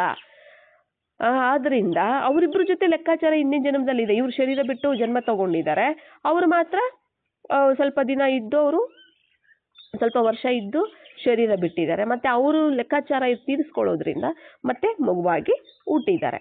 ಮತ್ತೆ ಹಿಪ್ನೋಟೈಸ್ ಮಾಡಿ ಎಲ್ಲ ವಿಷಯ ಗೊತ್ತಾದ್ಮೇಲೆ ಆಮೇಲೆ ಬಾಬನ ಮನೆಗೆ ಬಂದಮೇಲೆ ಆಮೇಲೆ ಅವ್ರು ಏನು ಮಾಡಿದ್ರು, ಯೋಗ ಜ್ಞಾನದ ಮೂಲಕ ಪ್ರತಿದಿನ ಆಯ್ತಾ, ನೀನು ಹಿಂದೆ ಏನು ಮಾಡಿದೆಯೋ ಆ ಒಂದು ಕರ್ಮಕ್ಕೆ ಇವು ತಾಯಿ ಅಂದರೆ ಅವರೇ ತಾನೇ ಫಸ್ಟು ಕೊಲೆಯಾಗಿರ್ತಾರೆ, ಅದಕ್ಕೆ ಕ್ಷಮಿಸ್ತಾರೆ, ಕ್ಷಮಾದಾನ ಮಾಡ್ತಾರೆ. ನನಗೆ ಅಂದರೆ ನಾನು ನಿನ್ನ ಕ್ಷಮಿಸಿದ್ದೀನಿ, ಹಿಂದೆ ಏನು ನಡೆದಿದೆಯೋ ಅದಕ್ಕೆ ನಾನು ನಿನ್ನನ್ನು ಕ್ಷಮಿಸಿದ್ದೀನಿ ಆಯಿತಾ, ಮತ್ತೆ ನೀನು ನನ್ನನ್ನು ಕ್ಷಮಿಸ್ಬಿಡು ಅಂತ ಹೇಳಿಬಿಟ್ಟು ಕ್ಷಮಾಪಣೆಯನ್ನು ಕೇಳುವಂಥ, ಅಂದರೆ ಕ್ಷಮಾದಾನ ಮಾಡಿದ್ರು ಕೂಡ ಆಯಿತಾ. ನಾನು ಹಿಂದೆ ಏನು ನಡೆದಿದೆ ಅದಕ್ಕೆ ನಾನು ನಿನ್ನ ಕ್ಷಮಿಸಿದ್ದೀನಿ ಆಯಿತಾ. ಈ ಥರ ಕ್ಷಮಾದಾನ ಮಾಡಿ ಕ್ಷಮಿಸಿ ಯೋಗದ ಮೂಲಕನೇ ಪ್ರತಿದಿನ ಆತ್ಮವನ್ನು ಇಮರ್ಜ್ ಮಾಡಿಕೊಂಡು ಮತ್ತು ಬಾಬಾರವ್ರಿಗೂ ಸಾರಿ ಕೇಳಿ ಪ್ರತಿದಿನ ಹಂಗೆ ಮಾಡ್ತಾ 21 ಇಲ್ಲ 25 ದಿನ ಒಳಗಡೆ ಆ ಒಂದು ಭಾವನೆ ಹೊರಟೋಯ್ತಂತೆ. ಅದು ನೋಡಿದಾಗ ಹೆಂಗೆ ಕತ್ತು ಹಿಡಿದು ಸಾಯಿಸ್ಬಿಡ್ಬೇಕು ಅನ್ನೋ ಸಿಟ್ಟು ಕೋಪ ಎಲ್ಲ ಹೇಗೆ ಬರ್ತಿತ್ತಲ್ಲ ಅದೇ ರೀತಿ ಆಗ್ತಿತ್ತಲ್ಲ, ಅದು ಸಮಾಪ್ತಿ ಆಗ್ಬಿಡ್ತಂತೆ. ಆಮೇಲೆ ಅವು ಸಂಬಂಧ ಚೆನ್ನಾಗಿರ್ತಂತೆ. ಅರ್ಥ ಆಯ್ತಲ್ಲ. ಅಂದರೆ ಈ ಥರ ಇರುತ್ತೆ ಇಂದಿನ ಒಂದು ಜನ್ಮದ ಲೆಕ್ಕಾಚಾರಗಳು ಈ ಜನ್ಮದಲ್ಲಿ ಅವು ಕ್ಯಾರಿ ಆಗಿರುತ್ತೆ, ಈ ಜನ್ಮಕ್ಕೆ ಬಂದಿರುತ್ತೆ ಅವು ಆಯಿತಾ. ಮತ್ತೆ ನಮಗೆ ಗೊತ್ತಿರೋದಿಲ್ಲ, ಹಿಂದೆ ಮಾಡಿರೋದು ನಮಗೆ ನೆನಪಿರೋದಿಲ್ಲ. ನಾವು ಅಂದ್ಕೊಳ್ಳೋದೇನು ನಾನು ಏನು ತಪ್ಪೇ ಮಾಡಿಲ್ಲ, ಆದರೂ ಅವ್ರು ಈ ಥರ ಮಾಡಿಬಿಟ್ರು, ಈ ಥರ ನನಗೆ ಮೋಸ ಮಾಡಿದ್ರು, ಈ ಥರ ವಂಚನೆ ಮಾಡಿದ್ರು ಅಂತ ಕೊರಗ್ತೀವಿ, ನೋವು ತಿಂತೀವಿ, ದುಃಖ ಪಡ್ತೀವಿ, ಕಷ್ಟಪಡ್ತೀವಿ, ಚಿಂತೆ ಮಾಡ್ತೀವಿ. ಆದರೆ ಹಿಂದೆಯ ಒಂದು ಲೆಕ್ಕಾಚಾರ ಅದು ಏನಾಯಿತು ಈ ಜನ್ಮದಲ್ಲಿ ಅದು ತೀರಿರುತ್ತೆ. ಬಟ್ ನಾವು ಅದರ ಒಂದು ಲೆಕ್ಕಾಚಾರದ ಒಂದು ಸ್ಮೃತಿನೂ ಸಹ ನಮಗೆ ಇರಬೇಕಾಗತ್ತೆ. ಇಂದಿನ ಒಂದು ಏನೋ ಸಾಲ ಇತ್ತು, ಯಾವುದೋ ಲೆಕ್ಕಾಚಾರ ಇತ್ತು, ತೀರ್ತು ಆಯಿತಾ. ಈಗ ನಾವು ಒಳ್ಳೆಯ ಒಂದು ಸಂಕಲ್ಪಗಳನ್ನು ನಾವು ಮಾಡಬೇಕಾಗತ್ತೆ. ಈ ಥರ ಲೆಕ್ಕಾಚಾರಗಳು ಸಹ ಬರ್ತಿರುತ್ತೆ ಆಯಿತಾ. ಅದೇ ರೀತಿ ಲೆಕ್ಕಾಚಾರಗಳ ಅನುಸಾರವಾಗಿಯೇ ಹುಟ್ಟೂ ಇರುತ್ತೆ, ಸಾವೂ ಸಹ ಇರುತ್ತೆ ಅನ್ನೋವಂಥದ್ದು ಸಹ ನಮಗೆ ಗೊತ್ತಿರುತ್ತೆ. ಯಾವ ರೀತಿ ಬೇಕಾದರೂ ಕೂಡ ಅವರು ಶರೀರವನ್ನು ಬಿಡ್ಬೋದು. ನೋಡಿ, ಅಂತಿಮಮತಿ ಸೋಗತಿ ಅವ್ರು ಯಾವ ರೀತಿ ಅವರು ಭಾವನೆಯಲ್ಲಿ ಶರೀರ ಬಿಟ್ಟರೋ ಮತ್ತೆ ಅದೇ ಭಾವನೆನೇ ಆ ಮಗುನ ನೋಡಿದಾಗ ಬರ್ತಿತ್ತು. ಯಾಕಂದರೆ ಅದೇ ವ್ಯಕ್ತಿ ಮಗುವಾಗಿ ಹುಟ್ಟಿದ್ದಾನೆ. ಆದ್ರಿಂದ ಈಗ ಶರೀರ ಬಿಡ್ತಿರ್ತಾರೆ ಯಾರಾದರೂ ಆಯಿತಾ, ನಿಮಗೆ ಗೊತ್ತಿರುವಂಥವರೇ, ತುಂಬ ಹತ್ತಿರದಲ್ಲಿರುವಂಥವರು, ಯಾರೇ ಆಗಿರ್ಬೋದು ಆಯ್ತಲ್ಲ, ನಿಮ್ಮ ಸಮೀಪ ಸಂಪರ್ಕದಲ್ಲಿ ಇಲ್ಲ ನಿಮ್ಮ ಸಂಬಂಧಿಕರು ಯಾರೇ ಇರ್ಬೋದು ಆಯ್ತಲ್ಲ. ಯಾರಾದರೂ ಶರೀರ ಬಿಟ್ಟಿರ್ತಾರೆ ಅಂತಂದಾಗ ನಾವೇನು ಮಾಡಿಬಿಡ್ತೀವಿ, ಅಳ್ತಿರ್ತೀವಿ, ನೋವು ತಿಂತಿರ್ತೀವಿ, ದುಃಖ ಪಡ್ತಿರ್ತೀವಿ, ಸಾಯ್ಬೇಡ ನನ್ನ ಬಿಟ್ಟು ಹೋಗಬೇಡ, ನೀನು ಬದುಕಬೇಕು ಅಂತ ನಾವೇನು ಮಾಡ್ತಿರ್ತೀವಿ. ಅದೇ ರೀತಿ ಅದಕ್ಕೂ ಸಹ ಆಸೆ ಇರುತ್ತೆ, ನಾನಿನ್ನು ಬದುಕಬೇಕು ಅಂತ ಅವ್ರಿಗೂ ಸಹ ಆಸೆ ಇರುತ್ತೆ. ನಾವಿಷ್ಟು ಹೇಳಿದಷ್ಟು ಅವ್ರಿಗೆ ಏನಾಗ್ಬಿಡುತ್ತೆ, ಇನ್ನೂ ನಾನು ಬದುಕಬೇಕು ಅಂತ ಆಸೆ ಆಗುತ್ತೆ. ಬಟ್ ಆದರೆ ಸಮಯ ಇಲ್ಲ, ಅವ್ರು ಬದುಕೋದಕ್ಕೆ ಮುಗಿದೋಗಿದೆ, ಅಷ್ಟೇ ಅವ್ರದ್ದು ಪಾತ್ರ ಇರುತ್ತೆ ಆಯಿತಾ. ಶರೀರ ಬಿಟ್ಟು ಹೋಗಲೇಬೇಕಾಗತ್ತೆ, ಅಷ್ಟೇ ಇರುತ್ತೆ. ಅವರು ನಾವೇನು ಮಾಡ್ತೀವಿ, ನೀನು ಬದುಕಬೇಕು ಬಿಟ್ಟು ಹೋಗಬೇಡ ಅಂತ ದುಃಖ ಪಟ್ಕೊಂಡು ಹತ್ಕೊಂಡು ಕೊರಕೊಂಡು ನೋವು ತಿಂತ ಚಿಂತೆ ಮಾಡ್ತಾ ಅಲ್ವಾ, ನಾವು ಆ ಥರ ವೈಬ್ರೇಷನ್ ಕಳಿಸ್ತಿರ್ತೀವಿ. ಅವ್ರೇನು ಮಾಡ್ತಾರೆ, ಹೌದು ನಾನು ಬದುಕಬೇಕು, ಇವ್ರಿಗೋಸ್ಕರ ನಾನು ಬದುಕಬೇಕು, ಇವ್ರು ನನ್ನವರು, ನನ್ನ ಮನೆ, ನನ್ನ ಮಕ್ಕಳು, ನನ್ನ ಆಸ್ತಿ, ನನ್ನ ದುಡ್ಡು, ಅದು ಇದು ಅದರಲ್ಲೇ ಇರ್ತಾರೆ ಅವರು. ಅರ್ಥ ಆಯ್ತಲ್ಲ. ಮತ್ತೆ ಹಾಗೆ ಅವ್ರು ಶರೀರ ಬಿಟ್ಬಿಟ್ರು ಅಂದರೆ ಅಂತಿಮಮತಿ ಸೋಗತಿ ಆಗ್ಬಿಡತ್ತೆ ನೋಡಿ, ಅದರಲ್ಲೇನೆ ಅಲ್ವಾ. ಅದಕ್ಕೆ ಹೇಳ್ತಾರಲ್ಲ, ಯಾರಾದರೂ ಶರೀರ ಬಿಡುವಾಗ ದೇವರ ಹೆಸರನ್ನು ಹೇಳ್ಕೊಳ್ಳಿ, ದೇವರ ನಾಮವನ್ನು ಜಪಿಸಿ ಅಂತೆಲ್ಲ. ಯಾಕೆ ಹೇಳ್ತಾರೆ ಅಂತಂದರೆ, ದೇವರ ಒಂದು ನಾಮದಲ್ಲಿ ದೇವರ ನಾಮವನ್ನು ಜಪಿಸಿದಾಗ ಒಳ್ಳೆ ಜನ್ಮ ಸಿಗುತ್ತೆ, ಮತ್ತೆ ಅಂತಂದ್ರೆ ದೇವ್ರ ಹತ್ರ ಸೇರ್ತಾರೆ ಅನ್ನೋ ಒಂದು ಲೆಕ್ಕದಲ್ಲಿ ಅವರು ಆ ಥರ ಹೇಳ್ತಾರೆ. ಅದಕ್ಕೆ ಬಾಬಾ ಹೇಳ್ತಾರೆ, ಅಂತಿಮಮತಿ ಸೋಗತಿ ಆಗ್ಬಿಡುತ್ತೆ ಮಕ್ಕಳೇ. ಪ್ರತಿದಿನ ನೀವು ಸ್ಮೃತಿಯನ್ನು ಮರಿಬಾರ್ದು, ಪ್ರತಿ ಕ್ಷಣನೂ ಅಷ್ಟೇನೆ. ಯಾವ ಸಮಯದಲ್ಲಿ ಏನಾಗುತ್ತೋ ನಮಗೆ ಗೊತ್ತಿರೋದಿಲ್ಲ ಅಲ್ವಾ. ಮತ್ತೆ ಆ ಸಮಯದಲ್ಲಿ ಆ ಥರ ಆಗತ್ತೆ, ಅಲ್ವಾ?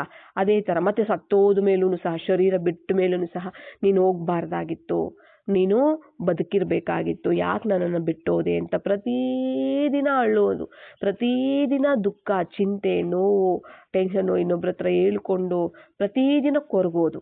ಯಾಕೆ ಬಿಟ್ಟೋದೆ ನನ್ನನ್ನು, ನೀನು ಬದುಕಬೇಕಾಗಿತ್ತು, ನಾನು ಒಂಟಿಯಾಗಿ ಮಾಡಿಬಿಟ್ಟು ಹೋಗ್ಬಿಟ್ಟೆ, ಆ ಥರ ಈ ಥರ ಅಂತ ಪ್ರತಿದಿನ ಕೊರಗುತ್ತಿರ್ತಾರೆ ಆಯಿತಾ? ಅದೇ ವೈಬ್ರೇಷನ್ ಆತ್ಮಕ್ಕೆ ಹೋಗ್ತಿರುತ್ತೆ. ಏನಾಗ್ತಿರುತ್ತೆ? ಅದೇ ವೈಬ್ರೇಷನ್ ಆತ್ಮಕ್ಕೆ ಹೋಗ್ತಿರುತ್ತೆ. ನೆಕ್ಸ್ಟ್ ಜನ್ಮ ತಗೊಳ್ಳೋದಿರುತ್ತೆ ಆತ್ಮದ್ದು ಆಯಿತಾ? ಆದರೆ ನೀವು ಈ ವೈಬ್ರೇಷನ್ ಕೊಡ್ತಿದ್ದೀರಲ್ಲ, ಯಾಕೆ ಸತ್ತೋದೆ ನೀನು, ಯಾಕೆ ಸತ್ತೋದೆ ನೀನು ಅಂತ ಹೇಳ್ಬಿಟ್ಟು, ಬದುಕಬೇಕಿತ್ತು ಅಂತ ಹೇಳ್ಬಿಟ್ಟು, ಅದು ಇನ್ನೊಂದು ಜನ್ಮ ಹೋಗಿ ತಗೊಳ್ಳೋದಕ್ಕೆ ಅದಕ್ಕಾಗೋದೇ ಇಲ್ಲ. ಈ ಕಡೆ ಎಳಿತಿರುತ್ತೆ ನಮ್ಮ ಒಂದು ವೈಬ್ರೇಷನ್ಸ್. ಏನು ಮಾಡ್ತಿರುತ್ತೆ? ಆ ಆತ್ಮಗಳನ್ನು ಎಳಿತಿರುತ್ತೆ ಆಯಿತಾ? ಅಂದರೆ ನಮ್ಮ ವೈಬ್ರೇಷನ್ಸ್ ಅವರನ್ನು ಎಳಿತಾ ಇದ್ದಾಗ ಅವ್ರು ಇನ್ನು ನೆಕ್ಸ್ಟ್ ಜನ್ಮ ಹೋಗಿ ತಗೊಳಕ್ಕೆ ಆಗೋದೂ ಇಲ್ಲ ಕೂಡ. ಕೆಲವೊಂದು ಸರಿ ಏನಾಗ್ಬಿಡುತ್ತೆ, ಜನ್ಮ ಸಿಕ್ತು, ಗರ್ಭದಲ್ಲಿ ಇರ್ತಾರೆ ಆಯಿತಾ? ಜನ್ಮ ಸಿಕ್ತು, ಗರ್ಭದಲ್ಲಿ ಹೋಗಿ ಜನ್ಮ ತಗೊಂಡಿರ್ತಾರೆ. ಗರ್ಭದಲ್ಲಿದ್ರು ಇಲ್ಲಿ ಸಂಕಲ್ಪಗಳು ಮಾಡಿ ಇನ್ನೂ ಅಳ್ತಾನೇ ಇರ್ತೀವಿ. ಕೆಲವರು ಶರೀರ ಬಿಟ್ಬಿಟ್ರೆ ವರ್ಷಾನುಗಟ್ಲೆ ಕೊರಗ್ತಾನೆ ಇರ್ತಾರೆ, ಯಾರಾದರೂ ಶರೀರ ಬಿಟ್ಬಿಟ್ರು ಅಂದರೆ. ಆವಾಗ ಗರ್ಭದಲ್ಲಿರುತ್ತೆ ಆತ್ಮ ಜನ್ಮ ತಗೊಂಡು, ಆಗೂ ಸಹ. ಆದರೆ ಆ ಗರ್ಭದಲ್ಲೇ ಆತ್ಮ ಕಷ್ಟಪಡ್ತಾ ಇರತ್ತೆ. ವೈಬ್ರೇಷನ್ ಹೋಗ್ತಿರುತ್ತಲ್ಲ, ಆತ್ಮಕ್ಕೆ ಸ್ಮೃತಿ ಇರುತ್ತೆ ಆಯಿತಾ? ಈಚೆ ಬಂದು 1 ವರ್ಷ 2 ವರ್ಷದವರೆಗೂ ಆ ಸ್ಮೃತಿ ಇರುತ್ತೆ ಹಿಂದಿನ ಜನ್ಮದ ಆತ್ಮಕ್ಕೆ. ಗರ್ಭದಲ್ಲಿ ಇದ್ದಾಗ ಮತ್ತು ಈಚೆ ಬಂದಾಗೂ ಸಹ 1.5 ವರ್ಷ 2 ವರ್ಷದವರೆಗೂ ಹಿಂದಿನ ಜನ್ಮದ ಸ್ಮೃತಿ ಇರುತ್ತೆ. ಮತ್ತು ನಾವು ವೈಬ್ರೇಷನ್ ಕೊಡ್ತಾನೇ ಇರ್ತೀವಿ. ಯಾಕೆ ಹೋದೆ ಅಂತ ಅವ್ರು ನೆನೆಸ್ಕೊಳ್ಳೋದು, ಅಳ್ಳೋದು, ದುಃಖ ಪಡೋದು, ಚಿಂತೆ ಮಾಡೋದು. ಆ ಗರ್ಭದಲ್ಲೂ ಅವರು ಆರೋಗ್ಯವಾಗಿರೋಕ್ಕಾಗೋದಿಲ್ಲ, ಅಲ್ಲೂ ತೊಂದರೆಗಳಾಗ್ತಾ ಇರುತ್ತೆ. ಅರ್ಥ ಆಯ್ತಾ? ಅಲ್ಲಿ ಕೆಲವೊಂದು ನೋಡಿದಾಗ ಗರ್ಭದಲ್ಲೇ ಕೆಲವೊಂದು ಶರೀರ ಬಿಟ್ಬಿಟ್ಟಿರ್ತವೆ ಪಾಪ. ಆ ವೈಬ್ರೇಷನಿಂದ ದುಃಖ ಪಡ್ತಾ ಕೆಲವು ಅಲ್ಲೇ ಏನಾಗ್ಬಿಡುತ್ತೆ, ಶರೀರ ಬಿಟ್ಬಿಡ್ತವೆ. ಕೆಲವರು ಈಚೆ ಬಂದ ಮೇಲೆ ಶರೀರ ಬಿಟ್ಬಿಡ್ತಾರೆ. ಇವೆಲ್ಲನೂ ಆಗ್ತಿರುತ್ತೆ ಆಯಿತಾ? ಮತ್ತು ಅವರು ಗರ್ಭದಲ್ಲಿ ಇದ್ದರೂ ಒಳ್ಳೆ ರೀತಿಯಲ್ಲಿ ಇರೋಕ್ಕಾಗಲ್ಲ. ಮತ್ತು ಹುಟ್ಟಿದ ಮೇಲೂ ಸಹ ಅದೇ ವೈಬ್ರೇಷನ್ ಕಳಿಸ್ತಾ ಇರ್ತಾರೆ. ಹುಟ್ಟಿದ ಮೇಲೇನೂ ಕೂಡ ಅವ್ರದ್ದು ಹೊಸ ಜರ್ನಿ ಸ್ಟಾರ್ಟ್ ಆಗೋಗಿರುತ್ತೆ. ಇಲ್ಲಿ ಹಿಂದಿನ ಜನ್ಮದವ್ರು ಏನು ಮಾಡ್ತಾ ಇರ್ತಾರೆ, ಅವರು ಕೊರಗ್ತಾ ಇರ್ತಾರೆ, ಅಳ್ತಾ ಇರ್ತಾರೆ. ಅದೇ ವೈಬ್ರೇಷನ್. ಅವ್ರು ನೆಮ್ಮದಿಯಾಗಿ ಜೀವನ ಮಾಡೋಕ್ಕಾಗಲ್ಲ ಅವಾಗ. ಹಂಗಾಗ್ಬಿಡುತ್ತೆ. ನೆಮ್ಮದಿಯಾಗಿ ಅವರು ಜೀವನ ಮಾಡೋದಕ್ಕೆ, ನಡೆಸೋದಕ್ಕೆ ಆಗೋದಿಲ್ಲ. ಅವ್ರ ಜೀವನನೂ ಹಾಗೇನೇ ಇರುತ್ತೆ. ಅರ್ಥ ಆಯ್ತಲ್ಲ? ಆದ್ದರಿಂದ ಏನು ಮಾಡಬೇಕು, ಅವರದು ನಮಗೆ ಅರ್ಥ ಆಗಬೇಕು. ಅವ್ರದ್ದು ಈ ಜನ್ಮದ ಪಾತ್ರ, ಈ ಶರೀರದ ಜೊತೆ, ಈ ಸಂಬಂಧಗಳ ಜೊತೆ, ಎಲ್ಲದರ ಜೊತೆ ಪಾತ್ರ ಮುಕ್ತಾಯ ಆಗಿದೆ. ಅವರು ನೆಕ್ಸ್ಟ್ ಜನ್ಮವನ್ನು ತಗೊಳ್ಳೋರಿದ್ದಾರೆ. ನೆಕ್ಸ್ಟ್ ಜರ್ನಿ ಅವ್ರದ್ದು ಸ್ಟಾರ್ಟ್ ಆಗುತ್ತೆ. ಆದ್ದರಿಂದ ನಾವು ಖುಷಿಯಾಗಿ ಅವರನ್ನು ಕಳಿಸ್ಕೊಡ್ಬೇಕು. ಒಳ್ಳೆ ಜನ್ಮ ತಗೊಳ್ಬೇಕು, ಒಳ್ಳೆ ಜನ್ಮ ತಗೊಳ್ಳಿ ಹೇಳಬೇಕು. ಒಳ್ಳೆ ಜನ್ಮ ತಗೋ, ಒಳ್ಳೆ ಮನೆತನದಲ್ಲಿ ಜನ್ಮ ತಗೋ ಆಯಿತಾ? ಆ ಒಂದು ವೈಬ್ರೇಷನ್ನ ಕಳಿಸ್ಬೇಕು. ಮತ್ತು ಆ ಸಮಯದಲ್ಲಿ ಏನು ಮಾಡಬೇಕು ಅಂತಂದರೆ, ಶರೀರ ಬಿಡ್ತಿರ್ತಾರೆ, ನಾವು ನೋಡ್ತಿರ್ತಾರೆ ಅಂಥ ಸಮಯದಲ್ಲಿ ಏನು ಮಾಡಬೇಕು, ನಮಗೆ ಜ್ಞಾನ ಗೊತ್ತಿದೆ, ಜ್ಞಾನ ಗೊತ್ತಿಲ್ಲದಿರೋರು ಸಹ ದೇವರನ್ನು ನೆನಪು ಮಾಡುವಂತ ಹೇಳ್ಕೊಡ್ಬೇಕು. ಹೇಳ್ಕೊಟ್ರೆ ತುಂಬ ಒಳ್ಳೆಯದು ಆ ಸಮಯದಲ್ಲಿ ಆಯಿತಾ? ಯಾವುದು ನೆನಪು ಬರೋದಿಲ್ಲ ಆಗ, ದೇವರೊಬ್ಬನೇ ನೆನಪಿರ್ತಾನೆ ಆಗ. ಯಾವುದೇ ಇವ್ರು ಯಾರೂ ಸಹ ನೆನಪು ಬರೋದಿಲ್ಲ. ದೇವರನ್ನು ನೆನಪು ಮಾಡಿ ಅಂತ ಹೇಳಬೇಕು. ನಾವು ಬಾಬನ ಮಕ್ಕಳಾಗಿರೋದ್ರಿಂದ ನಮಗೆ ಜ್ಞಾನ ಗೊತ್ತಿರೋದ್ರಿಂದ ನೀವು ಬಾಬಾರವರನ್ನು ನೆನಪು ಮಾಡಿ, ಆತ್ಮದ ಸ್ಮೃತಿಯನ್ನು ನೆನಪು ಮಾಡಿ, ಎಲ್ಲ ಮೋಹವನ್ನು ತೆಗೀರಿ.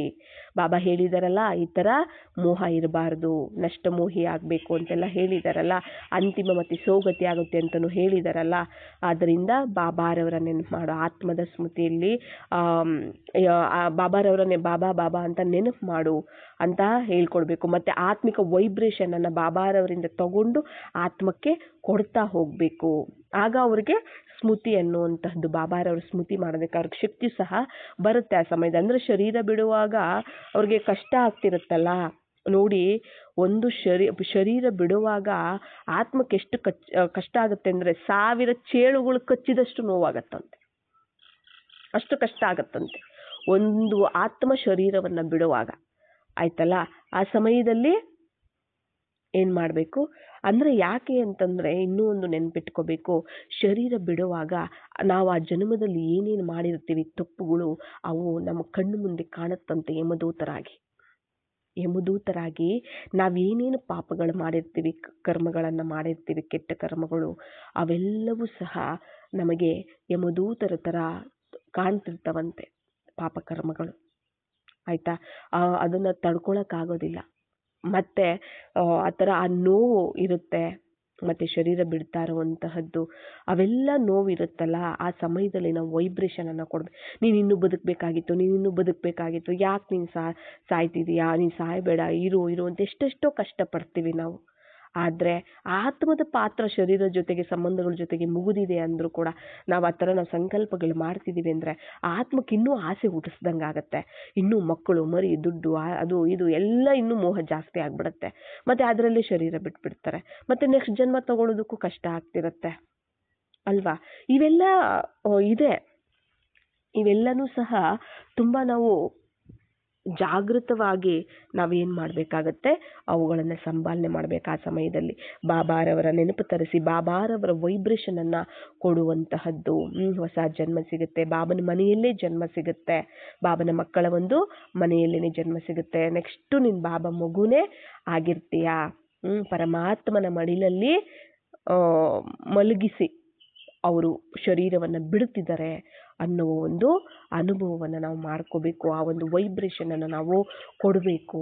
ಆ ಆತ್ಮಿಕ ಒಂದು ವೈಬ್ರೇಷನ್ನು ಶಕ್ತಿಗಳು ಕೊಡ್ತಾ ಹೋಗಬೇಕು. ಆಗ ಏನಾಗ್ಬಿಡುತ್ತೆ, ಆತ್ಮದ ಸ್ಮೃತಿ ಅವ್ರಿಗೆ ಬಂತು ಅಂದರೆ ಈಸಿಯಾಗಿ ಶರೀರ ಬಿಟ್ಟೋಗ್ತಾರೆ. ಎಷ್ಟು ಕಷ್ಟಪಡ್ತಾರಲ್ಲ ಶರೀರ ಬಿಡುವಾಗ, ನಾವೇ ಕಣ್ಣಾರೆ ನೋಡಿರ್ತೀವಿ, ನೀವು ನೋಡಿರ್ತೀರ ಶರೀರ ಬಿಡುವಾಗ ಯಾವ್ಯಾವ ರೀತಿ ಆಗ್ತಿರುತ್ತೆ, ಅವ್ರಿಗೆ ಕಷ್ಟ ಆಗ್ತಿರುತ್ತೆ ಅಂತ ಅಲ್ವಾ? ಅಂದರೆ ಅಷ್ಟು ಕಷ್ಟದಲ್ಲಿ ಶರೀರ ಬಿಡ್ತಿರ್ತಾರೆ ಅಂದಾಗ ಆ ದೇಹದ ಸ್ಮೃತಿ, ಆ ಬಂಧನಗಳು ಅವುಗಳ ಹೋಗೋದಕ್ಕೆ ಬಿಡೋದೇ ಇಲ್ಲ, ಆ ಥರ ಮಾಡ್ತಿರುತ್ತೆ. ಶರೀರ ಬಿಟ್ಟ ಮೇಲೂ ಸಹ ಮತ್ತೆ ಬಂದು ಆ ಶರೀರವನ್ನು ಸೇರೋದಕ್ಕೆ ಪ್ರಯತ್ನ ಪಡ್ತಿರುತ್ತಂತೆ ಆತ್ಮ. ಆಯಿತಾ? ಅಂದರೆ ಆಗೋದಿಲ್ಲ. ಒಂದ್ಸರಿ ಶರೀರ ಬಿಟ್ಟು ಹೋದ್ಮೇಲೆ ಕೆಲವೊಂದು ಆಗೋದಿಲ್ಲ, ಆ ಥರ ಇರುತ್ತೆ ಕೂಡ. ಅದಕ್ಕೆ ಹೇಳ್ಬಿಡ್ತಾರೆ, ಶರೀರ ಬಿಟ್ಟ ತಕ್ಷಣ ತುಂಬ ಹೊತ್ತು ಇಟ್ಕೊಳ್ಳೋದಿಲ್ಲ. ಯಾವುದೇ ಒಂದು ಆತ್ಮಗಳ ಶರೀರಗಳನ್ನು ತುಂಬ ಹೊತ್ತು ಇಟ್ಕೊಳ್ಳೋದಿಲ್ಲ, ಬೇಗ ಮಣ್ಣು ಮಾಡಿಬಿಡ್ಬೇಕು, ಬೇಗ ಸುಟ್ಟು ಬಿಡಬೇಕು ಅಂತ ಯೋಚನೆ ಮಾಡ್ತಿರ್ತಾರೆ ಅಲ್ವಾ? ಹೆಬ್ಬೆರಳನ್ನು ಕಟ್ಟಿಬಿಡ್ತಾರೆ. ಮತ್ತು ಅಂದರೆ ಬೇರೆ ಒಂದು ಬಂದು ನೆಗೆಟಿವ್ ಬಂದು ಸೇರಿಕೊಳ್ಳೋ ಒಂದು ಚಾನ್ಸಸ್ ಇರುತ್ತೆ. ಮತ್ತು ಈ ಆತ್ಮನೂ ಸಹ ನಾನು ಹೋಗಿ ಆ ಶರೀರದಲ್ಲಿ ಸೇರಬೇಕು ಅಂತ ಪ್ರಯತ್ನ ಪಡ್ತಿರುತ್ತಂತೆ. ಅದಕ್ಕಿನ್ನೂ ಆಸೆ ಇರುತ್ತಲ್ಲ, ಇನ್ನು ಬದುಕಬೇಕಿತ್ತು, ನಾನು ನನ್ನ ಮಕ್ಕಳ ಜೊತೆ ಇರಬೇಕಿತ್ತು, ಅವ್ರ ಜೊತೆ ಇರಬೇಕಿತ್ತು, ಇವ್ರ ಜೊತೆ ಇರಬೇಕಿತ್ತು ಅಂತ. ಅದೆಲ್ಲ ಆದರೆ ಆಗೋದಿಲ್ಲ, ಬಂದು ಸೇರೋಕ್ಕಾಗೋದಿಲ್ಲ, ಅದೆಲ್ಲ ಕಷ್ಟಪಡುತ್ತೆ. ಅದಕ್ಕೇ ಹೇಳ್ತಾರೆ ಜಾಸ್ತಿ ಹೊತ್ತು ಇಡಬಾರ್ದು, ಶವವನ್ನು, ಡೆಡ್ ಬಾಡಿಯನ್ನು ಇಡಬಾರ್ದು, ಬೇಗ ಇದು ಮಾಡಿಬಿಡ್ಬೇಕು ಅಂತಲೂ ಸಹ ಹೇಳ್ತಿರ್ತಾರೆ. ಅರ್ಥ ಆಯ್ತಲ್ಲ? ಆ ಸಮಯದಲ್ಲಿ ನಾವು ಬಾಬಾರವರ ಸ್ಮೃತಿಯನ್ನು ತರಿಸಿ ಬಾಬಾರ ವೈಬ್ರೇಷನ್ಸನ್ನು ಕೊಟ್ಟು ಬಾಬ್ದಾದಾರವರ ಮಡಿಲಲ್ಲಿ ಶರೀರವನ್ನು ಬಿಡುತ್ತಿದೆ ಆತ್ಮ, ಬಾಬಾರವರ ಮಗುವಾಗಿದೆ. ಆಯಿತಾ? ನೆಕ್ಸ್ಟ್ ಜನ್ಮ ಬಾಬಾರವರ ಮಗುವಾಗಿಯೇ ಅವರು ಜನ್ಮ ತಗೊಳ್ತಾರೆ. ಆಯಿತಾ? ನೆಕ್ಸ್ಟ್ ಜನ್ಮನೂ ಸಹ ಅವರು ಒಳ್ಳೆ ಜನ್ಮ ಸಿಗುತ್ತೆ, ಖುಷಿಯ ಆರೋಗ್ಯವಾದ ಜೀವನ, ಒಳ್ಳೆ ಸಂಬಂಧಗಳು, ಒಳ್ಳೆ ಮನೆತನ, ಎಲ್ಲವೂ ವಿದ್ಯಾಭ್ಯಾಸ ಎಲ್ಲದೂ ಸಹ ಒಳ್ಳೆ ರೀತಿಯಲ್ಲೇ ಸಿಗುತ್ತೆ ಅಂತ ಹೇಳಿ ಶುಭ ಭಾವನೆ, ಶುಭ ಸಂಕಲ್ಪಗಳನ್ನು ಮಾಡಿ, ವೈಬ್ರೇಷನನ್ನು ಮಾಡಿ, ನಾವು ಧೈರ್ಯದಿಂದ ಆತ್ಮಿಕ ಸ್ಥಿತಿಯಲ್ಲಿ ಸ್ಮೃತಿಯಲ್ಲಿರ್ತಾ, ಪರಮಾತ್ಮನ ಸ್ಮೃತಿಯಲ್ಲಿರ್ತಾ ನಾವೇನು ಮಾಡಬೇಕು, ಅವರಿಗೆ ಶಕ್ತಿಗಳನ್ನು ತುಂಬಿ ನಾವು ಅವರನ್ನು ನಿಶ್ಚಿಂತರಾಗಿ ಕಳಿಸ್ಕೊಡ್ಬೇಕು. ಅದು ಅವರ ಒಂದು ಮುಂದಿನ ಜರ್ನಿ ಚೆನ್ನಾಗಿರುತ್ತೆ. ಇಲ್ಲ ಅಂದರೆ ನಾವೇ ಹಾಳು ಮಾಡ್ದಂಗೆ ಆಗ್ಬಿಡುತ್ತೆ. ಅವರ ಒಂದು ಮುಂದಿನ ಜನ್ಮದ ಜೀವನವನ್ನು ನಾವೇ ಹಾಳು ಮಾಡ್ದಂಗೆ ಆಗ್ಬಿಡುತ್ತೆ. ಆದರೆ ಜನರಿಗೆ ಗೊತ್ತಿರೋದಿಲ್ಲ. ಅದನ್ನು ನೋಡಿ ಯಾರಾದರೂ ಶರೀರ ಬಿಟ್ಟಾಗ ಕಣ್ಣಲ್ಲಿ ನೀರು ಹಾಕಿಲ್ಲ ಅಂದರೆ, ಅಯ್ಯೋ ಇವರು ಮನುಷ್ಯರೇ ಅಲ್ಲ, ಇವರಲ್ಲಿ ಒಂಚೂರು ಫೀಲಿಂಗ್ಸೇ ಇಲ್ಲ, ಕಣ್ಣಲ್ಲಿ ಒಂದು ಹನಿ ನೀರು ಕೂಡ ಬಂದಿಲ್ಲ ಅಂತ ಬೈತಿರ್ತಾರೆ. ಅರ್ಥ ಆಯ್ತಲ್ಲ?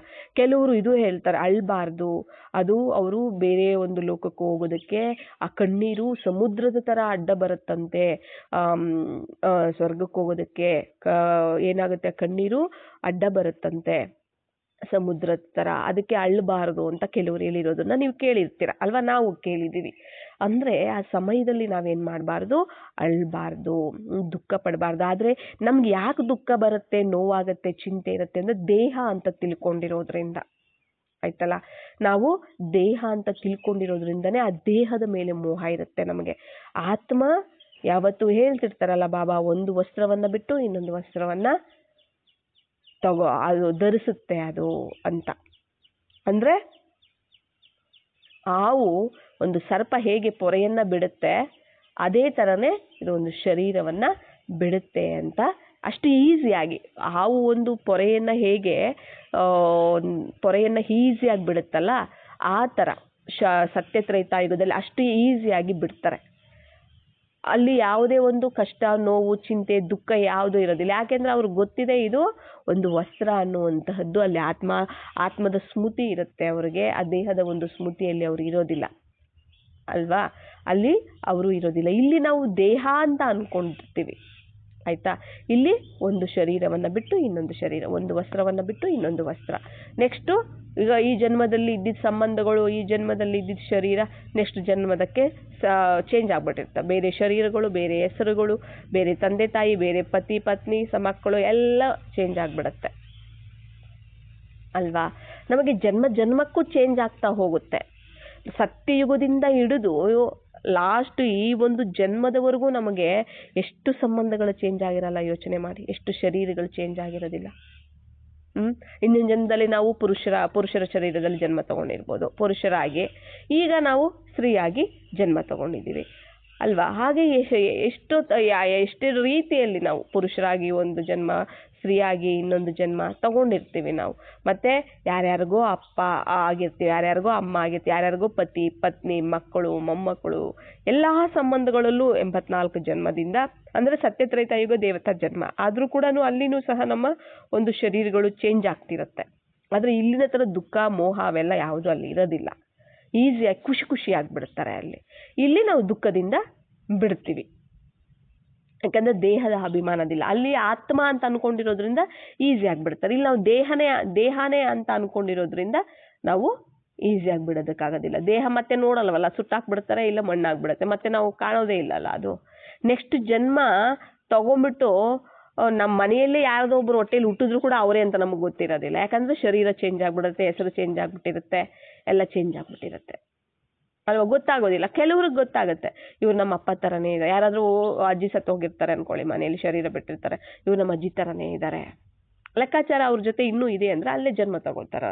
ಇವ್ರು ನಮ್ಮ ಅಜ್ಜಿ ಥರನೇ ಇದ್ದಾರೆ, ಇವರು ನಮ್ಮ ತಾತ ಥರ ಇದ್ದಾರೆ, ಅವರು ಇದೇ ಥರ ಇದ್ರು ಅಂತ ಹೇಳಿರ್ತಾರೆ. ಕೆಲವರು ಗುರುತಿಸ್ತಾರೆ. ಆದರೆ ಶರೀರಗಳು, ಹೆಸರು ಎಲ್ಲನೂ ಸಹ, ನಾಮರೂಪ ಎಲ್ಲನೂ ಸಹ ಚೇಂಜ್ ಆಗಿರುತ್ತೆ. ಅರ್ಥ ಆಯ್ತಲ್ಲ. ಆದ್ದರಿಂದ ಪ್ರತಿಯೊಬ್ಬರಿಗೂ ಸಹ ಶರೀರ ಅನ್ನೋ ಬಿಡುವಂತಹದ್ದು ಮತ್ತು ಶರೀರವನ್ನು ತಗೊಳ್ಳುವಂಥದ್ದು ಡ್ರಾಮಾದಲ್ಲಿ ನಿಯಮ ಇದೆ. ಹುಟ್ಟು ಸಾವು ಜಗದ ನಿಯಮ ಅಂತಲೂ ಹೇಳ್ತೀವಲ್ಲ ನಾವು. ಇದು ನಾವು ಹುಟ್ಟಿದ ಮೇಲೆ ಸಾಯಲೇಬೇಕು, ಸತ್ತ ಮೇಲೆ ಮತ್ತೆ ಹುಟ್ಟಲೇಬೇಕು. ಇದೆ, ಇದು ಡ್ರಾಮಾದಲ್ಲಿ ನಿಯಮ ಇದೆ. ಆದರೆ ಕೆಲವರಿಗೆ ಅಂದರೆ ಹುಟ್ಟುತ್ತಾರೆ, ಆದರೆ ಕೆಲವರಿಗೆ ಬೇಗ ಪುಣ್ಯ ಒಂದು ಕರ್ಮ ಜಾಸ್ತಿ ಇದೆ, ಪುಣ್ಯದ ಖಾತೆ ಅಂತಂದ್ರೆ ಬೇಗ ಶರೀರ ಸಿಕ್ಬಿಡುತ್ತೆ, ಬೇಗ ಜನ್ಮ. ಪಾಪದ ಒಂದು ಖಾತೆ ಜಾಸ್ತಿ ಇದೆ ಅಂತಂದ್ರೆ ಬೇಗ ಸಿಗೋದಿಲ್ಲ ಶರೀರ, ಬೇಗ ಜನ್ಮ ಸಿಗೋದಿಲ್ಲ. ಅದು ಒಂದು ಇರುತ್ತೆ ಆಯ್ತಾ.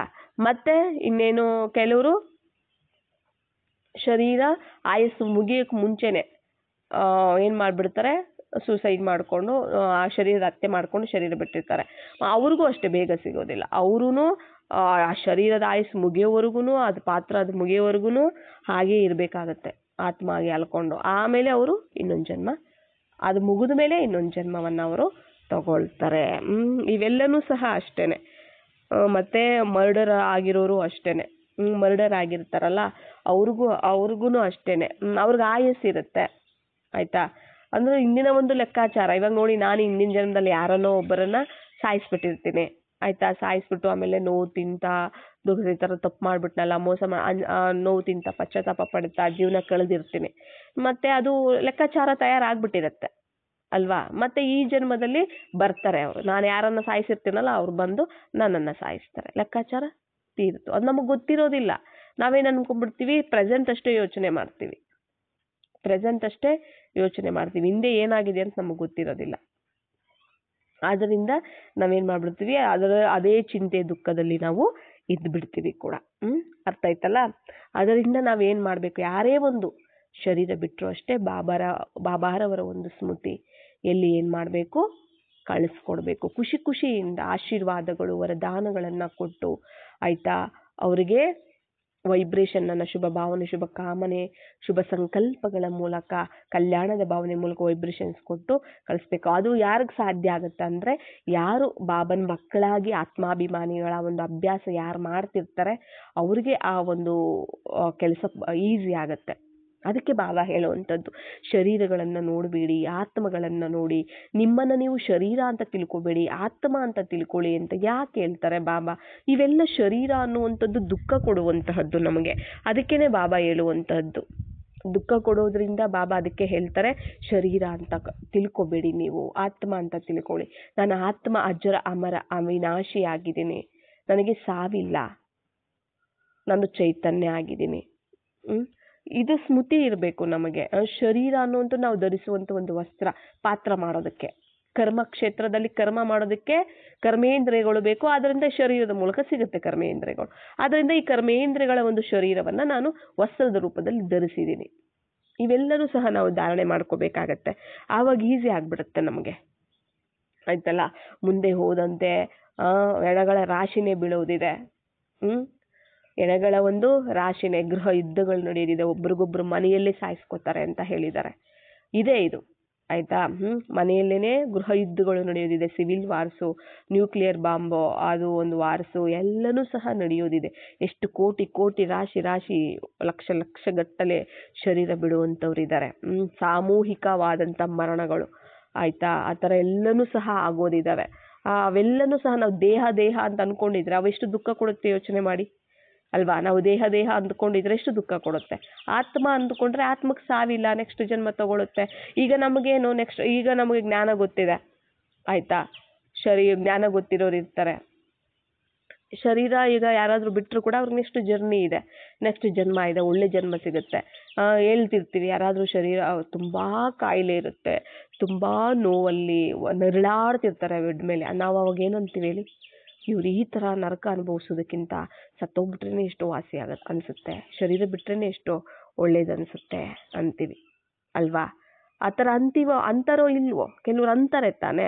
ಮತ್ತೆ ಅವರು ಆ ಶರೀರ ಬಿಟ್ಟು ಹೋಗಿ ನೆಕ್ಸ್ಟ್ ಒಳ್ಳೆ ಜನ್ಮ, ಒಳ್ಳೆ ಶರೀರ, ಒಳ್ಳೆ ಜೀವನ ನಡೆಸ್ತಿರ್ತಾರೆ ಅಲ್ವಾ. ನಾವೇ ಹೇಳ್ತೀವಲ್ಲ, ಆ ರೀತಿ ಒಂದು ದುಃಖದ ಜೀವನ, ಕಷ್ಟದ ಜೀವನವನ್ನು ನೋಡಿ ಒಳ್ಳೆ ಜೀವನ ಸಿಗಲಿ ಅಂತ ನಾವು ಬಯಸಬೇಕು. ನಾವು ಒಳ್ಳೆ ಜೀವನ, ಒಳ್ಳೆ ಸಂಬಂಧ, ಒಳ್ಳೆ ಮನೆತನ, ಬಾಬಾರವರ ಮಕ್ಕಳಾಗಿನೇ ಜನ್ಮ. ಈಗ ನಮ್ಗೆ ಜ್ಞಾನ ಸಿಕ್ಕಿರೋದ್ರಿಂದ ನಾವು ಈ ಥರ ಸಂಕಲ್ಪಗಳನ್ನು ನಾವು ಮಾಡಬೇಕು. ಆಗ ಅವ್ರಿಗೆ ಒಳ್ಳೆ ಜನ್ಮ ಸಿಗುತ್ತೆ.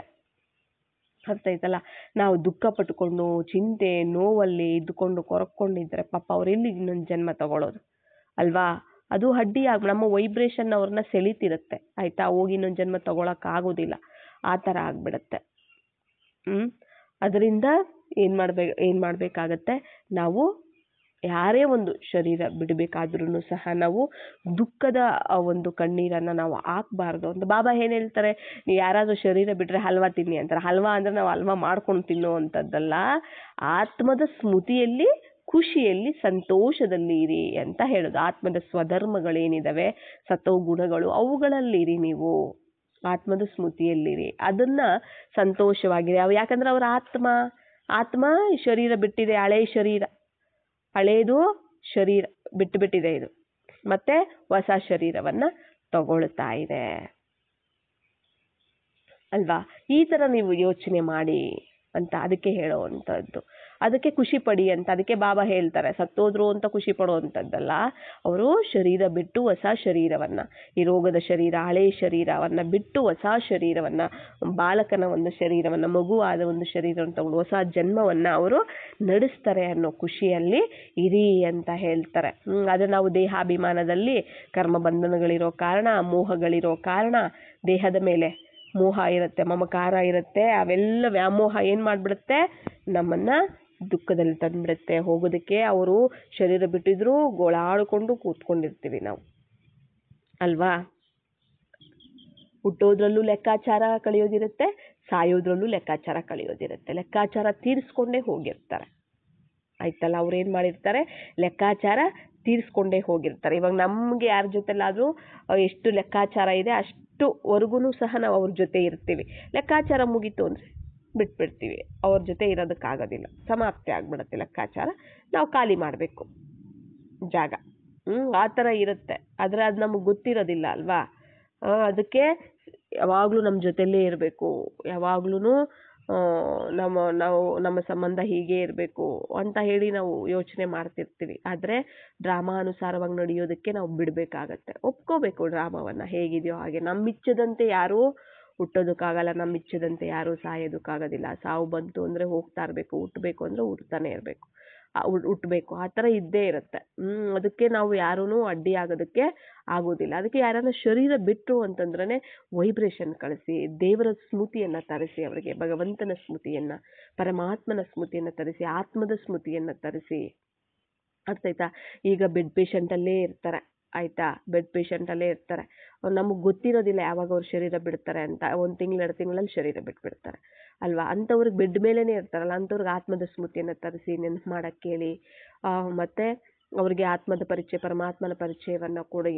ಅವರು ಅದರ ಸ್ಮೃತಿಯಲ್ಲೇ ಅಟ್ಲೀಸ್ಟ್ ಅಂತಿಮ ಮತಿ ಸೋಗತಿ ಆದ್ರೂ ಆಗತ್ತೆ ಅಲ್ವಾ. ಮತ್ತೆ ಅವ್ರು ಹೋಗಿ ಬಾಬಾರವರು ಒಂದು ಮಕ್ಕಳಾಗಿ ಜನ್ಮವನ್ನು ತಗೊಳ್ತಾರೆ. ಅವರು ಇಲ್ಲ ಸಂಬಂಧಿಕರನ್ನ ಸ್ಮೃತಿ ಮಾಡಿಕೊಂಡು ಶರೀರ ಬಿಟ್ಟರೆ ಮತ್ತೆ ಅದೇ ಸಂಬಂಧಿಕರ ಹತ್ರ ಬರಬೇಕು, ಲೆಕ್ಕಾಚಾರ ತೀರಿಸ್ಕೋಬೇಕು. ಯಾಕಂದ್ರೆ ಲೆಕ್ಕಾಚಾರ ಹೊತ್ಕೊಂಡು ಹೋಗಿದ್ರೆ ಲೆಕ್ಕಾಚಾರ ತೀರಿಸ್ಕೋಬೇಕು. ಅದೇ ದೇವರ ಒಂದು ಸ್ಮೃತಿಯಲ್ಲಿ, ಬಾಬಾರವರ ಒಂದು ಸ್ಮೃತಿಯಲ್ಲಿ ನಾವು ನೆನಪು ಮಾಡಿ ಶರೀರ ಬಿಡ್ತೀವಿ ಅಂತಂದ್ರೆ ಮತ್ತೆ ನಾವು ಬಾಬನ ಮಕ್ಕಳಾಗಿನೇ ಮತ್ತೆ ಹುಟ್ಟುತ್ತೀವಿ. ಅದೇ ಸಂಸ್ಕಾರ ತೊಗೊಂಡು ಹೋಗಿರ್ತೀವಲ್ಲ, ಮತ್ತೆ ನಾವು ಹುಟ್ಟುತ್ತೀವಿ. ಇಲ್ಲಿ ಫಸ್ಟ್ ನಾವು ಮಾಡಬೇಕಾಗಿರುವಂಥದ್ದೇನು, ನಾನು ದೇಹ ಅಲ್ಲ, ನಾನು ಆತ್ಮನಾಗಿದ್ದೀನಿ. ಯಾರನ್ನೇ ನೋಡಿದ್ರು ಆತ್ಮ ಅಂತ ನೋಡಿ, ನಿಮ್ಮನ್ನು ನೀವು ಆತ್ಮ ಅಂತ ನೋಡಿ. ಬಾಬಾ ಯಾಕೆ ಇಷ್ಟೆಲ್ಲ ಹೇಳ್ತಾರೆ, ನಮಗೋಸ್ಕರನೇ ಹೇಳುವಂಥದ್ದು, ನಮಗೋಸ್ಕರನೇ ಬಾಬಾ ಹೇಳುವಂಥದ್ದು. ಅದಕ್ಕೇನೆ ಆತ್ಮದ ಒಂದು ದೃಷ್ಟಿ, ವೃತ್ತಿ, ಸಂಕಲ್ಪ, ಮಾತು, ಕರ್ಮ ಎಲ್ಲ ಆತ್ಮಿಕವಾಗಿ ಇರಬೇಕಾಗತ್ತೆ. ನಮ್ಮನ್ನು ನಾವು ಆತ್ಮ ಅಂತ ನೋಡ್ತಾ ಇತರರನ್ನು ಆತ್ಮ ಅಂತ ನೋಡ. ಅವಿನಾಶಿ ಆತ್ಮ, ಅವರು ಆತ್ಮ, ನಾನು ಆತ್ಮ, ನಾವೆಲ್ಲ ಒಬ್ಬ ತಂದೆ ಮಕ್ಕಳು.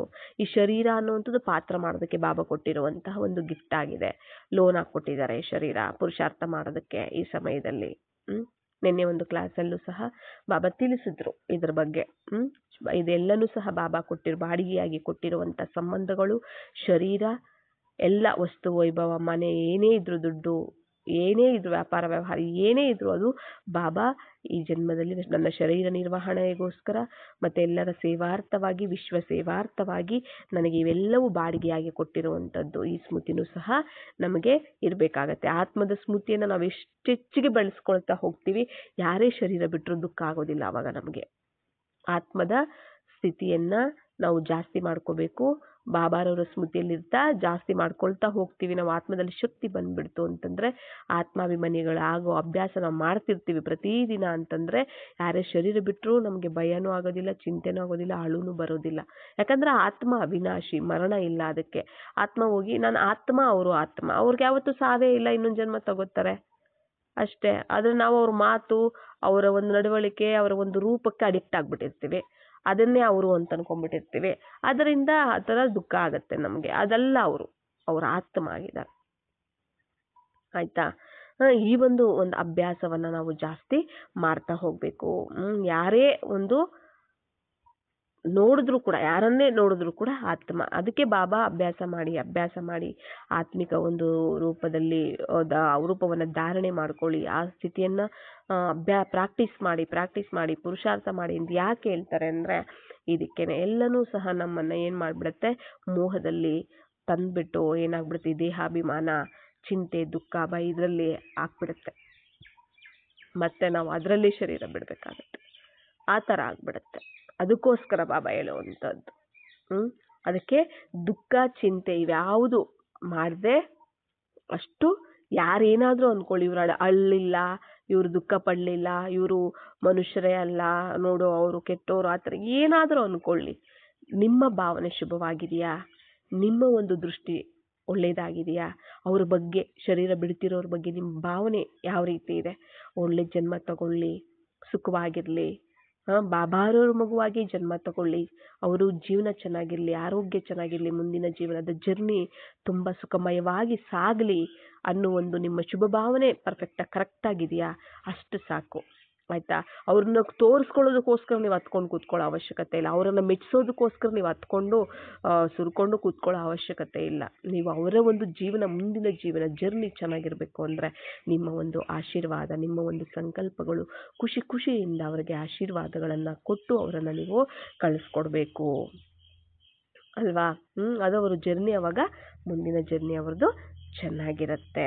ದುಃಖಪಟ್ಟು ನೋವು ಕೊಟ್ಟು ನಾವು ನೋವು ತಿಂದು ಅವ್ರಿಗೂ ಇನ್ನೊಂದು ಜನ್ಮ ಸಿಗದೆ ಇರೋ ಥರ ಮಾಡಿ ಅದು ಪಾಪ ನಮಗೆ ಆಗ್ಬಿಡುತ್ತೆ ಆಯ್ತಲ್ಲ. ಆ ಪಾಪನೂ ಸಹ ನಮಗೆ ಆಗ್ಬಿಡುತ್ತೆ. ಅವರು ನಮ್ಮ ಸ್ಮೃತಿಯಲ್ಲೇ ಶರೀರ ಬಿಟ್ಟು, ನಮ್ಮ ಸ್ಮೃತಿಯಲ್ಲೇ ಇನ್ನೊಂದು ಶರೀರ ತಗೊಳ್ಳದೆ ಒದ್ದಾಡ್ಕೊಂಡು ಅಲೆದಾಡ್ಕೊಂಡಿರ್ತಾರೆ. ಅದು ಪಾಪ ನಮಗೆ ಅಲ್ವಾ. ಅದಕ್ಕೆ ಹೇಳ್ತಿರೋವಂಥದ್ದು. ಅವ್ರಿಗೆ ಒಳ್ಳೆ ಒಂದು ಜರ್ನಿಯನ್ನು ಸ್ಟಾರ್ಟ್ ಮಾಡೋದಕ್ಕೆ ನಾವು ಸಹಯೋಗಿಗಳಾಗಬೇಕು. ಆ ಶುಭ ಭಾವನೆ, ಆ ಶುಭ ಕಾಮನೆ, ಆ ಸಂಕಲ್ಪಗಳನ್ನು ನಾವು ಮಾಡಬೇಕು. ಆಶೀರ್ವಾದಗಳನ್ನು ನಾವು ಕೊಡಬೇಕು ಆಯ್ತಲ್ಲ. ಅದು ಬಿಟ್ಟು ನಾವು ಇನ್ನೂ ಅವರನ್ನು ನರಕಕ್ಕೆ ತಳ್ಳುವಂಥ ಕೆಲಸಗಳನ್ನು ನಾವು ಮಾಡಬಾರದು. ಅದರ ಜನಗಳಿಗೆ ಗೊತ್ತಿಲ್ಲ, ಅದರಿಂದ ಆ ರೀತಿ ಅನ್ಕೋತಾರೆ. ಆದರೆ ಅಂದುಕೊಂಡ್ರೂ ಪರವಾಗಿಲ್ಲ, ನಿಮ್ಮ ಒಂದು ಸ್ಥಿತಿ ಸ್ಮೃತಿ ಸ್ವರೂಪವನ್ನು ನೀವು ತಯಾರು ಮಾಡಿಕೊಂಡು ಅದರ ಮೂಲಕ ಅವರಿಗೆ ವೈಬ್ರೇಷನನ್ನು ಕಳಿಸಿ, ಸಂಕಲ್ಪಗಳನ್ನು ಮಾಡಿ, ಆಶೀರ್ವಾದಗಳನ್ನು ಕೊಟ್ಟು ಖುಷಿಯಿಂದ ಕಳಿಸ್ಕೊಡ್ಬೇಕು. ಯಾರೇ ಶರೀರ ಬಿಟ್ಟರು ಅಷ್ಟೇ ಆಯಿತಾ. 13 ದಿನದವರೆಗೂ ಸಹ ಅವರು ಇರ್ತಾರೆ ಅಂತಲೂ ಸಹ ಹೇಳ್ತಾರೆ. ಆಮೇಲೆ ನೆಕ್ಸ್ಟು ಏನಿದೆಯೋ ಅದು ಅವ್ರಿಗೆ ಬಿಟ್ಟಿದ್ದು. ಅದ್ರ ಬಗ್ಗೆ ಇವಾಗ 13 ಡೇಸ್ ಅಂತ ಹೇಳ್ಬಿಟ್ಟು ಒಂದು ಬಾಬಾರವ್ರ ಮಕ್ಕಳೇ ಒಂದು ಮೂವಿ ಮಾಡಿದ್ದಾರೆ. ಇದೆ ಯೂಟ್ಯೂಬಲ್ಲಿ ಹುಡುಕಿ ಸಿಗುತ್ತೆ, ಕನ್ನಡದಲ್ಲೇ ಇದೆ. ಕನ್ನಡದಲ್ಲಿ ಇರಬೇಕು ಅನಿಸುತ್ತೆ. 13 ಡೇಸ್ ತೆಲುಗಲ್ಲೂ ಇದೆ, ಹಿಂದಿಯಲ್ಲೂ ಇದೆ. 13 ಡೇಸ್ ಅಂತ ಹೇಳಿಬಿಟ್ಟು ಬೇಕಾದ್ರೆ ಅದನ್ನು ನೋಡಿ ಆಯ್ತಲ್ಲ. ಅಂದರೆ ಆತ್ಮದ ಒಂದು ಜರ್ನಿ ಆ ರೀತಿ ಇರೋದ್ರಿಂದ ನಾವೇನು ಮಾಡಬೇಕು ಅಂದರೆ 13 ಡೇಸು ಇರುತ್ತೆ. ನಾವು ಶುಭ ಭಾವನೆಗಳು, ಶುಭ ಕಾಮನೆಗಳು ಕಳಿಸ್ತಾನೆ ಇರಬೇಕು. 13 ಡೇಸ್ ಆದಮೇಲೆ ಇನ್ನೊಂದು ಜನ್ಮ ತಗೊಳ್ಳೋದಿದೆಯೋ ಏನೋ ಅದಕ್ಕೆ ನಾವು ಈ ಸಮಯದಲ್ಲಿ ಅಷ್ಟು ದಿನವೂ ವೈಬ್ರೇಷನ್ಸನ್ನು ಕಳಿಸ್ತಾನೆ ಇರಬೇಕು. ಶುಭ ಭಾವನೆಯ ಮೂಲಕ, ಶುಭ ಕಾಮನೆಯ ಮೂಲಕ, ಕಲ್ಯಾಣ ಭಾವನೆಯ ಮೂಲಕ ಕಳಿಸ್ತಾನೆ ಇರಬೇಕು ನಾವು. ಅದು ಅವರಿಗೆ ಆಶೀರ್ವಾದದ ರೂಪದಲ್ಲಿ, ಶಕ್ತಿಯ ರೂಪದಲ್ಲಿ, ಆತ್ಮಿಕ ಶಕ್ತಿ ರೂಪದಲ್ಲಿ ಅವ್ರಿಗೆ ಸಿಗುತ್ತೆ ಆಯಿತಾ. ಅವರ ಜೀವನವನ್ನು ಅವರು ರೂಪಿಸ್ಕೊಳ್ಳೋದಕ್ಕೆ ಅವರಿಗೆ ಅದೊಂದು ನಿಮ್ಮಿಂದ ಆ ಮಾರ್ಗನೂ ಸಹ ಅವರಿಗೆ ಸಿಗುತ್ತೆ ಕೂಡ. ಅರ್ಥ ಆಯ್ತಲ್ಲ. ಯಾವುದೇ ಒಂದು ಕಾರಣ ಇದ್ದು ಅವ್ರ ಶರೀರ ಬಿಡ್ಬೋದು, ನಾವು ಹೇಳೋಕ್ಕಾಗೋದಿಲ್ಲ. ಅವರ ಒಂದು ಕರ್ಮದ ಲೆಕ್ಕಾಚಾರಗಳನುಸಾರವಾಗಿ ಅವರು ಶರೀರಗಳು ಬಿಡ್ತಿರ್ತಾರೆ ಆಯ್ತಲ್ಲ. ಆದರೆ ಯಾವುದೇ ರೂಪದಲ್ಲಿ ಅವ್ರ ಶರೀರ ಬಿಟ್ಟರು ಅದು ಲೆಕ್ಕಾಚಾರ ಕಳ್ಕೊಂಡು ಹೋಗಿದ್ದಾರೆ, ಲೆಕ್ಕಾಚಾರ ಸಮಾಪ್ತಿ ಆಗಿದೆ ಆಯ್ತಲ್ಲ. ನೆಕ್ಸ್ಟು ಜೀವನದ ಜರ್ನಿ ಸ್ಟಾರ್ಟ್ ಆಗುತ್ತೆ ಅವ್ರದ್ದು. ಅದಕ್ಕೆ ನಮ್ಮ ಒಂದು ಶುಭ ಹಾರೈಕೆ ಇರಬೇಕಾಗತ್ತೆ. ಓಂ ಶಾಂತಿ.